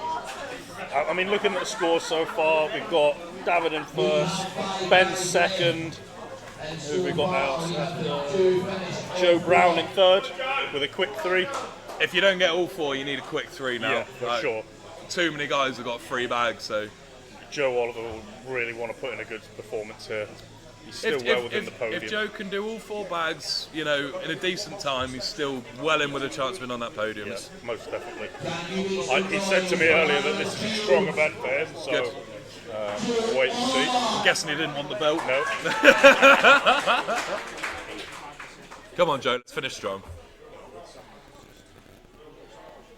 Fellow Cerberus athletes on. Biased. Yeah, exactly. He's just got all the power in the world, this young lad. So powerful off the floor. See if it's well rehearsed. Another vertical pickup. Yeah, I've seen him picking up like that in training. Yeah, nothing wrong with that. Second one will be the same. He's attacking these. Only worry is if he's using too much energy too quickly. A little swindle there. That didn't look too comfortable, to be honest with you. It almost gets easier when the bags are longer, because when you've got it lapped, if you've got the power to deadlift it, when you've got it lapped, now he's really struggling. Yeah, now we're in trouble. Come on, Joe. Centre, you've got it. Come on. Just needs to get that centre point right, get it on his lap. Oh, he's struggling. Come on, Joe! He's really struggling. And a very strange choice to wear wrist wraps, in my opinion. Just cut the circulation off to the arms where you need it. Come on, Joe. This is really going to hurt Joe, really bad. He needs this is last place so far. Oh, Summit's not right. He's currently having relations with a Sandbag. Yeah, we may need to cut away. Something's not right with Joe. Do it. Well, I hope he's right. You can see how much it means to him. Bless him. Like, he was having such a good show. Nice of Ryan. Seems like he's getting a really bad cramp in his leg, maybe. It's just that constantly trying again and again and again. It like just takes out you so much. Like, and this is the 5th event within maybe a 3.5 hour space. Yeah, it's been so quick. And you know it's so heavy, so it's so unforgiving. That's such a gutted finish to the show for Joe, man. Really disappointing. All the other events for Joe were really good. It just comes back to what we said about experience. Put the full show together. Paul Smith's watched this. He knows exactly what he's got to do. I think Paul will make it count when it matters here. Paul's very technically good. I'm pretty sure Sandbag to shoulder will be no exception. So I think he'll put a good performance. 2 sandbags for Joe in 15. That is last at the minute out of the guys that have gone. Paul, we've got 4 guys left, so it's going to be Paul, Sean Gillen, Jack Osborne, then Ryan Bennett. If Paul can get all 4 and beat or get near to David's time, it's going to be huge, isn't it? Yeah, But I think that secures him a podium quite possibly. I don't think Paul's had like the longest training run up into this, but like what I saw in his videos, he looked pretty competent. Yeah, like again, like Paul's been on the circuit for so long now. Like as you say, he'll have done sandbags to shoulder. There's not much he hasn't done. No, in strongman. No, in life might be a different. Come on, Paul. Bit of a goofy pickup. Yeah, first bag easy. There, yeah. Nice bit of underbelly for the fans as well, which is good. Custard cream. Up we go. Now it's the same everywhere. Yeah, nice and easy. That sort of like Olympic background as well. Like it looks very springy, doesn't it? Once it's up there. The pickups looking a bit more tricky on this one. It's I think it's the size of the bag as well. Obviously, he's not the tallest athlete. Just needs to get on his lap. I thought he was going to like rotate it onto his lap there, which would have been. He's working it up his size. He needs this bag. bag. To get it a bit higher. Yeah. There you go. Now he's going to be flying. Look at the hands. Come on. Up and back. I'm a bit surprised by this with Paul, to be honest with you. Oh, that's a shame. A couple of guys struggling now that I really thought would attack this. It just shows that like the fatigue, and it's opening the door right up for Sean, Jack, and Ryan to come and take it. Really surprising there. Yeah, 2 bags of support. Two people, last and second last. Paul and Joe. It was quicker than Joe. Yeah, just. That's not going to be good for the podium chase, is it? Sean Gillen up next. I can't see Sean being better than this. He's just got a power, hasn't he? So powerful. Again, I think the limiting factor will be the lungs and the fatigue more than anything, but he's a bloody big bloke and he just looks like he could just throw it above his head if he wanted to. He looks up for this. He wants it. He's been brilliant all day. Currently in third, 3.5 points behind Jack Osborne, 8 points off of Ryan Bennett. So again, if he gets through all 4 bags, he's pretty much guaranteed a spot on the podium. Current Island strongest man, I believe. You competed at him with the Brits, Britons, so that first bag was a joke. That's an absolute joke. He looks strong. Again, it's wow. He looks well versed here. The pickup looks the goofiest bit actually. Like it would be the hamstrings, the glutes from them deadlifts earlier. Sean, get it up there. He's working up his chest. He's got a nice fast 3 there, no matter what. If he can get this, I think he's cemented his podium position. Seal the deal, Sean. Come on. Come on, Sean. Yeah, he's moving quickly through these. Lovely pickup.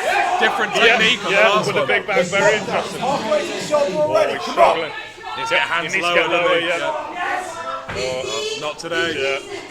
Fast 3 will still give him a good amount of points. Whether it's enough, we'll have to wait and see. Best case third. I tell you, David could shoot up the scores here. Last minute rush for the podium. Jack Osborne again. Oh wow, 3 and 23. 10 seconds quicker there. Fast. Average, he says. Yeah. Oh, I don't see anyone doing 3 bags quicker than that. But no, Jack said to me that he's looking forward to this one, but that was at the beginning of the day. So do you think this is making Ryan feel a little bit better backstage? Like if everyone had come out and torn through the I think so. I think Ryan knows deep down he's a gritty bloke. If he has to do 4, if push comes to shove, Ryan can do it. Jack needs to win this event. Yeah. He's got the grippy shorts on, which is actually probably quite a good call. Good idea. At this point, you just use all the kit you can, don't you? And again, like Jack, knee wraps, get them on, deadlift suit under there. Jack's been competing for so many years, you know what I mean? Well, just look at the hairline. Yeah, exactly. It's 20 years of stress showing right there. He has said he likes this event though. I mean, his stone lifting as well has got a lot better. It used to be quite a weak event for him. But he set all the sandbags flat from the start, which no one else has done so far, so a little bit of a different approach. It just shows that like he's been working with Loz for so long, and like they've just worked them weaknesses, and like he's just become this sort of all-rounder now. Yeah, very tough to beat. Fantastic first bag. Just can he get that balance point right on everyone? It's looking good. It's looking easy, guys, I have to say. If he gets this straight up, he'll probably be the fastest for 3, maybe. Just he sort of threw and caught that one. Go on, Jack. That's a fast 3. I think Go on, that Jack. secured his podium. He can win this. Come on, Jack. If he gets this. Go on, Jack. Oh, it's up to the knee. I think he's got this, He you can know. do this. This will put the pressure on Ryan Bennett. Yeah. Oh. Keep jumping it up. That's it. Keep working it up. It's what you got to do with a sandbag. Keep fighting. That's it. There He's it got is. it. Hand off. That's a brilliant one, guys. I can't tell you. Fantastic day all round from Jack Osborne. He's had a brilliant day, I have to say. Even the Farmers, which have been on his paper like his worst event, he did real well. Damage imitation, he moved pretty quick. 4 bags in 45.54, so that is the new leader, guys. So he's moved ahead of David.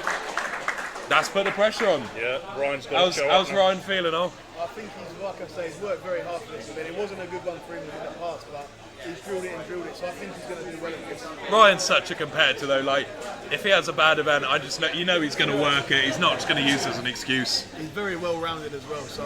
He's just a big lump of meat now, isn't he? Like, he's such a strong guy. Really has no weaknesses, does he? Very strong at everything. I don't know haircut maybe? Yeah. Earring. Can Ryan Bennett do enough in the sandbag to shoulder to stay ahead? Come on, Ryan! You know how much this event's going to mean. Getting the bag set. Last athlete of the day. This is tense now. It's all coming down to this. I think everyone likes Ryan. He's a really nice bloke. They want to see him do well. Go for that horizontal pick. Throws up to his shoulder, Easy no for problem. Ryan. Go on, Ryan! He's got the second one set. Come on. Even if he gets a fast 3, Yeah, it he might needs be it. enough. Go on, Ryan! Yes! Easy second. He needs this. If he can get all 4 in any time, it should be enough. But if he can get a fast 3, you never Come on, know. Ryan. Come on, man. Needs to get it up there. Good lad. Sit with it. And again. I'm on Well, this. it laps. Can he Come work on, it Ryan. chest? Yeah! Yeah, get it. He needs to fight it. One more pop. There it is. Hand away. It's not the fastest of 3. That's quick. He really needs this. I think he needs to get this 4th bag. It's going to be close. 15 seconds to go. If he gets this, the roof will blow off, I think. Okay, it's not there. Right, so it is going to be very close. Jack Osborne has done everything he can to get himself back in contention. Oh, I think he's done enough. I think Sean Gillen's done enough to hang on to. Yeah, Jack's Oh, got have we it. got? Oh, man. Where are we? 3 bags and 39. Jack Osborne has done him by half a point. So you're Very tough for Ryan. unbelievable. I mean, you've got to hand it to Jack though. He did absolutely everything on that last event. I think that's pretty much been the top 3 since the first event, so I mean, very consistent. where are we? Okay, so your top 3 in the sandbag shoulder event: Jack Osborne, 4 bags in 45, David Pekulski, 4 bags in 54.7, and Ben Glasgow, the only 3 men to load all 3 bags. So good showing from Ben there. Yeah, very as well. good. Yeah, went under the radar there, really, but third place on that is no joke. Yeah, shows Ben's great determination. At the end of the day, like Ben's a tough man. He will not give up. so. I guess we'll talk through the overall standings. Yeah, Right sure. now. So Max Serby finished the day 12.5 points in 13th place. Zach Hill in 15. Obviously, only those guys did 3 of the events. Alex Ferry, again, not been competing long at all, and 25 points.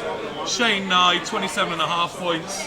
Jamie Butler, 29.5 points. Most of them being from the static events. Yeah. Like, a lot of pressure is unbelievable. And then there's a bit of a jump up. So you've got Joe Brown, 35. Ben Glasgow, 36, tied with Joe Oliver.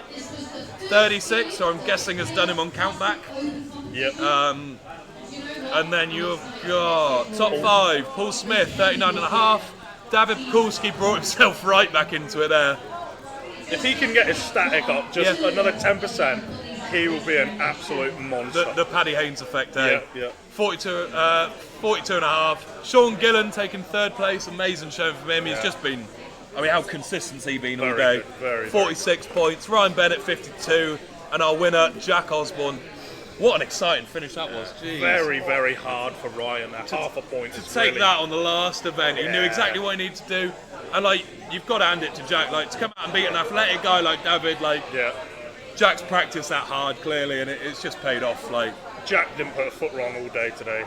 Very happy to see them two at the top though. Two of the loveliest guys you ever see. Sean as well, lovely guy. I haven't had loads to do with them. I competed with them at Brits, but lovely guys. So yeah, I don't know if many people would have predicted that, to be fair. No, I don't know if I'd have put Jack to win. Yeah. I certainly had Ryan and Sean in my top 3, but Jack just proving that he is one of the strongest men in England. 100%. And give him the right events, that man give is him the right very events. hard to beat. Exactly, as shown today, give him the right events, he is very, very hard to beat. His log was absolutely phenomenal. Yeah, a joke of a 205. I spoke to him outside and I said, what do you think you could have hit if you were just doing log today? He told me 215, and I believe him. Yeah. I really do, because I've never seen anyone I've never seen anyone lift 205 like that anywhere. It's amazing just seeing him 5th place there in the Farmers. Like for him, like that's a standout performance. But I know it wasn't that long of a distance. If it was probably a little bit longer, he wouldn't have enjoyed it as much. But I think that even though he came 5th, he might be the most pleased with that out of everything. Yeah, a 205 logging comp's going to feel good. Yeah. Winning that last event. So we got 2 first places, a 3rd, a 5th, and a 7th. I mean, Ollie, you got to be happy with Ryan's performance there as well. Like 2 3rd places, a 2nd, a 1st, and then 6th in that last event. Very consistent. He's come back from a big injury as well. Yeah. It's one of his first few comps back, so he's absolutely. So yeah, just unbelievable show really. But I guess we're going over to the podiums now.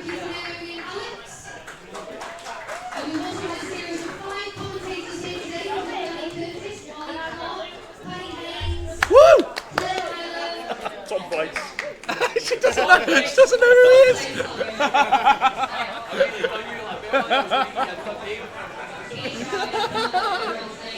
Hey, damn. No, yeah, fuck you. Still live, Tom. Still live.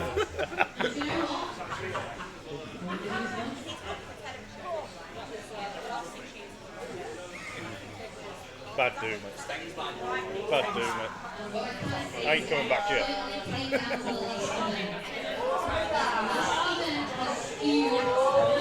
I was still live, but not.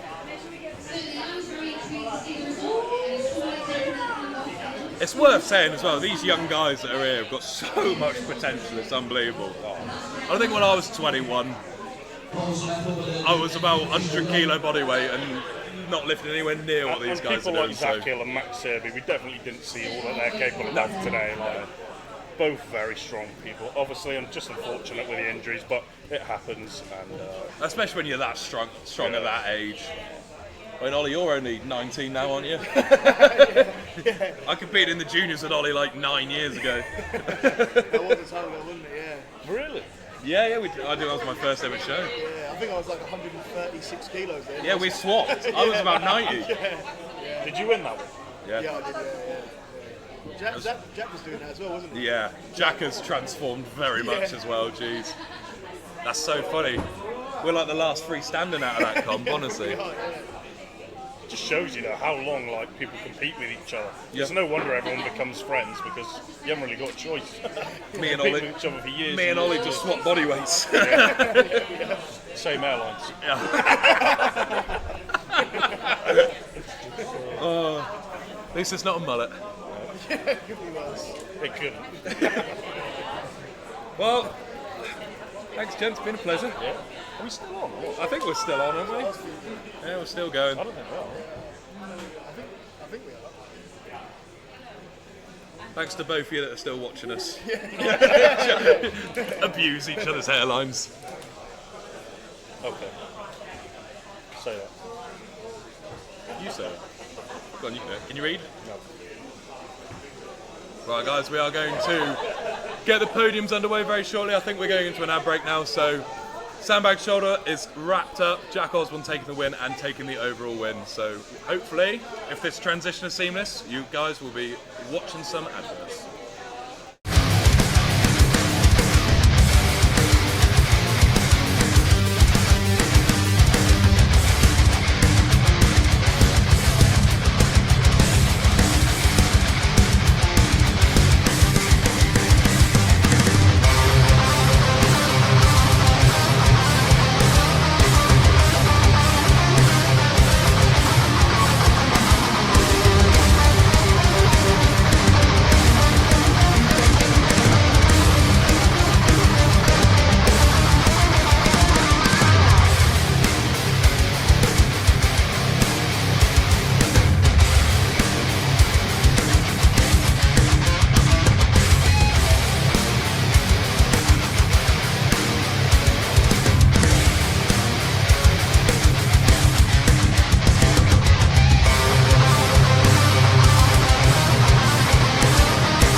My name is Rhiannon Lovelace, 3 times World Strongest Woman.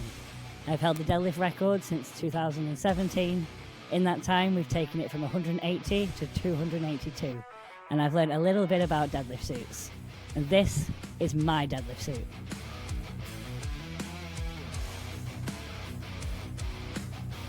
My name's James Brown. The thing I love the most about the suit is the freedom you have until you dip your hips into the bar. So much pressure, you just want to stand up straight away. I'm Andrea Seat. I'm a pro strong woman in Masters category. I'm Britain's strongest natural woman. I'm excited to try using a suit for the first time to see how I can step my game up. My name's Aidan McAleavey. I finished second at Static Monsters World Championships in the under 105 class last summer. The ability to just put the suit on and go rather than having to be really cranked into the suit. Hi, I'm Claire Myler and I'm the world's strongest woman over 50. So what I love about the deadlift suit is it just feels very different to anything else I've tried, and it feels like it gives you really good compression all the way up.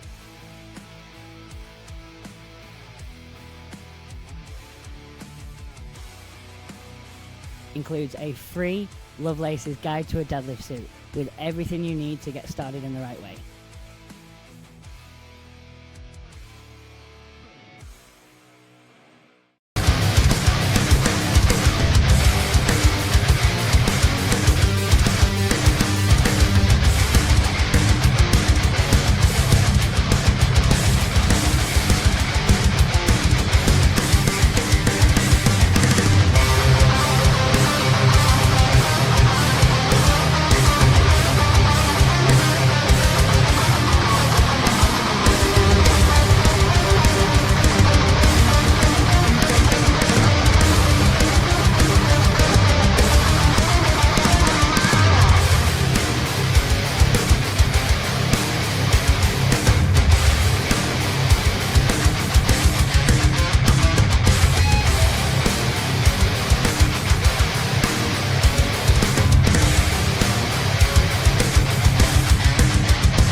My name is Rhiannon Lovelace, 3 times World Strongest Woman.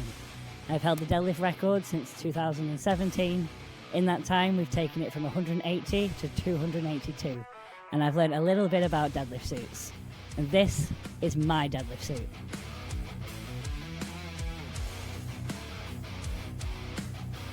My name's James Brown. The thing I love the most about the suit is the freedom you have until you dip your hips into the bar.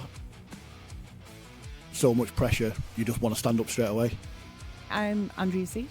I'm a pro strong woman in Masters category. I'm Britain's strongest natural woman. I'm excited to try using the suit for the first time to see how I can step my game up. My name's Aidan McAleaver. I finished second at Static Monsters World Championships in the under 105 class last summer. The ability to just put the suit on and go rather than having to be really cranked into the suit. Hi, I'm Claire Myler and I'm the world's strongest woman over 50. So what I love about the deadlift suit is it just feels very different to anything else I've tried, and it feels like it gives you really good compression all the way up.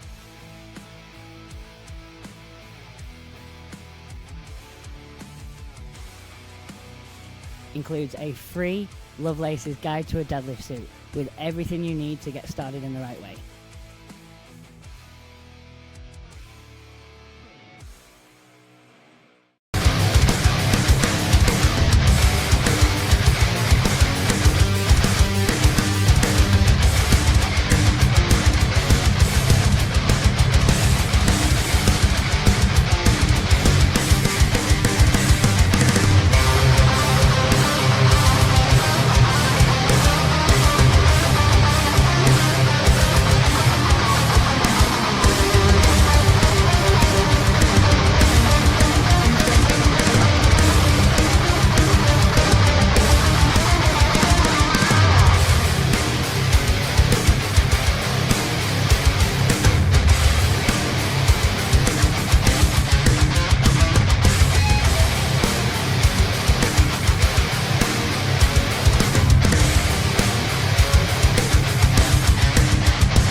you to a few people, a few companies that have helped effectively turn this dream into a reality.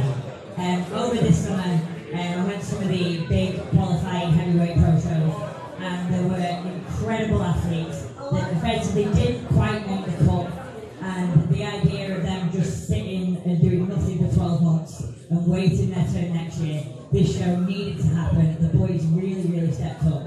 So I just want to say a massive thank you first to our commentary crew. We had Paddy Haynes, Alex Hall, we've got amazing Paddy Haynes, we have Tom Place and Claire Myler doing this today. That helps get it global, it helps take our sport up a notch and really turn it into a professional entertainment sport. Next off we have the world's best athlete manager, Andrea Seed. She is athlete monster today. She's wonderful. And then we had Lou McHugh and Kello from Scotland as our MCs. These are the best teams. And to Adam and the Cumbria crew that came down to help move these very heavy weights. I'm very sorry, but you guys did a great job all day. And lastly to the guy that helped me run Chaos, it was just an idea 7 years ago. And now seeing kind of how much it's bringing to the sport through the weight categories and now the heavyweight pro show. Massive shout out to Luke Davis wherever he is. He's definitely one off the highest today. He is people's out. But we are looking at these scores and it was tight right till the end.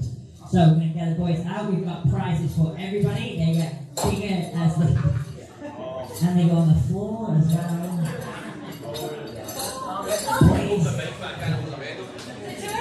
And then obviously we have the prize money. So with the Chaos Pro shows, pretty revolutionary to the sport. Is effectively every single penny that was raised here today, all the proceeds go to the athletes. Gone are the days when, the days, my whole career, when our talent and our hard work makes other people money while we really struggle to even get to competitions. So every single one of the Chaos Pro shows, so all the spectator tickets, the money from the cafe, the live stream, so thank you to everybody here. You have helped get these athletes paid, build their future, and build the sport's future.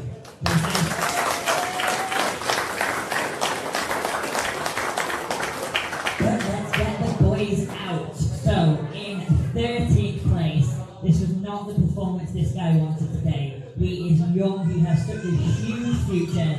He is a former junior world record holder. Can we give him a massive round of applause? We've got Max Serby.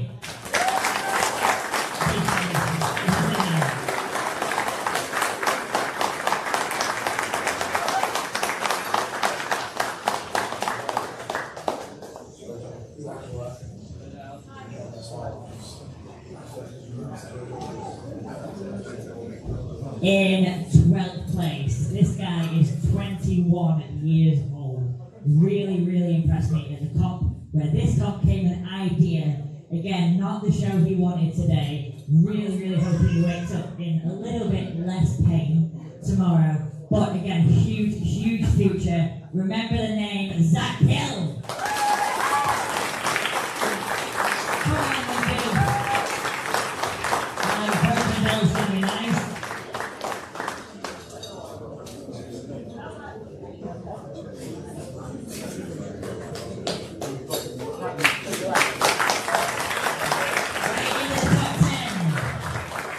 We got another young guy on the future of British Strongman. He's looking crazy. This guy just got crowned UK Strongest Junior this year. He's got a hell of a press on it, but his moving events are not far behind. In 11th place, we've got Alex Berry.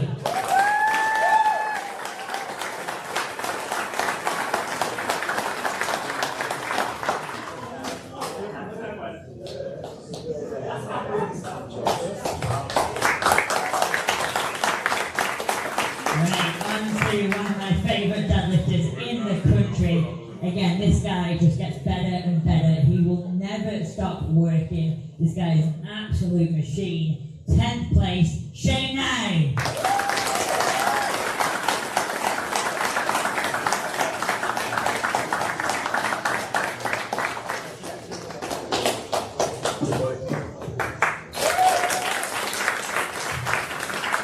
The scores are tight there. In 9th place, the only Welsh guy to make the cut for this comp. Really impressive deadlift. And finish the day in a very impressive sandbag run. We have Jamie Butler. Representing the Mediterranean.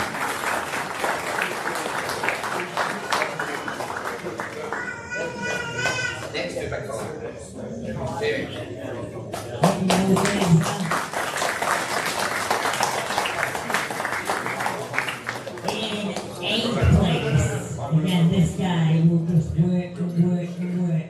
If, in the nicest way possible, if you don't quit, the day will come where this is yours.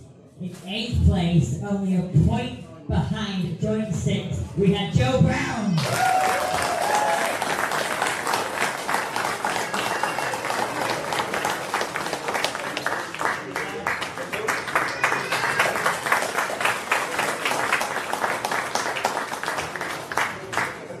Right, we'll have the next 2 out in joint 6 on 36 points. Again, we have Ben, the last cog, Giants Live Boy, tied with Joe Oliver, future strongman.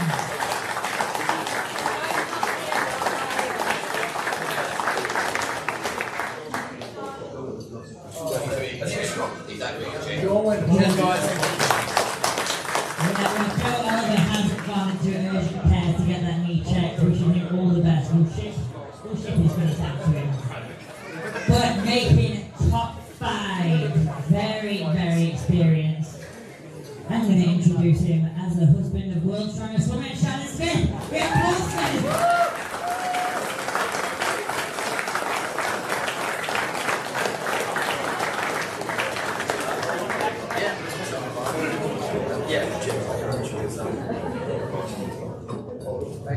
In 4th place, only 3.5 points off podium. Again, this guy, once that whistle's blown, there's absolutely no stopping this guy. Massive future ahead of him. We've got David Kowalski.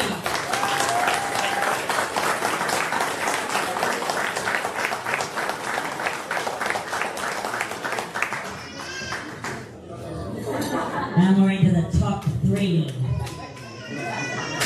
This guy, I think, does not need introduction at all. Absolute showman, entertained all day, massive log, massive deadlift. Can we introduce Sean Gillen?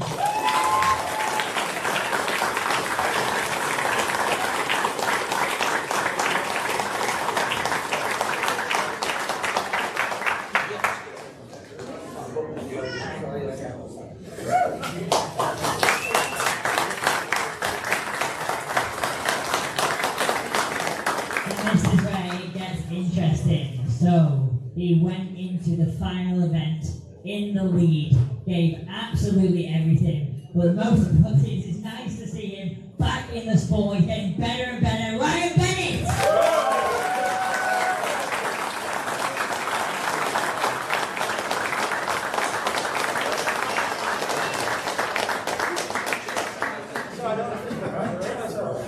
I'll get you in. Thank you. So, on to the first ever Kaos Strongest Pro champion. Again, this guy needs no introduction, Jack Osborne!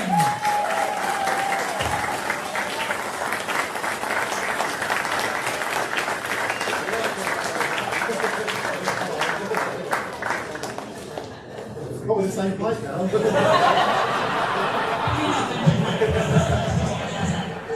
Let's take a shot.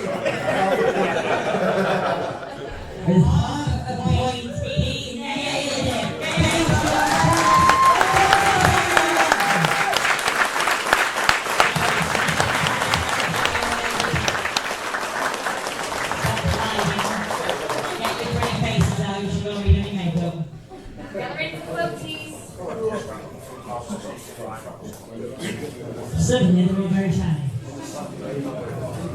Yeah, Joe, get out the back. That is your first ever Kaos Strongest Pro lineup.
And that is going to do it for the first ever Kaos Strongest Man 2024. Paddy Haynes, thank you for joining me on commentary. It's been an absolute pleasure. What a show that was in the end. Jeez, it came right down to the wire.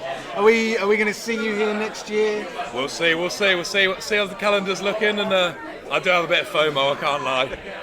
Well, thank you for tuning in to Kaos Live. Kaos Live have been live streaming competitions all year and won't be stopping anytime soon. The next Kaos Live competition coming up, you can tune in on October the 6th to see the first ever World's Strongest Man under 70 kilograms. Oh. The complete opposite end of the spectrum to today, but believe you me, I was there for the UK Strongest under 70 earlier this year. These lads might be smaller than the open weights today, but they are capable of just the same amazing feats of strength. So October the 6th, it's at Nuneaton Sports Academy. If you did want to come along and check it out live or tune in, chaos.live. I have been Danny Curtis, aka Britain's Strongest Drummer, and I will see you very soon. Thanks, guys.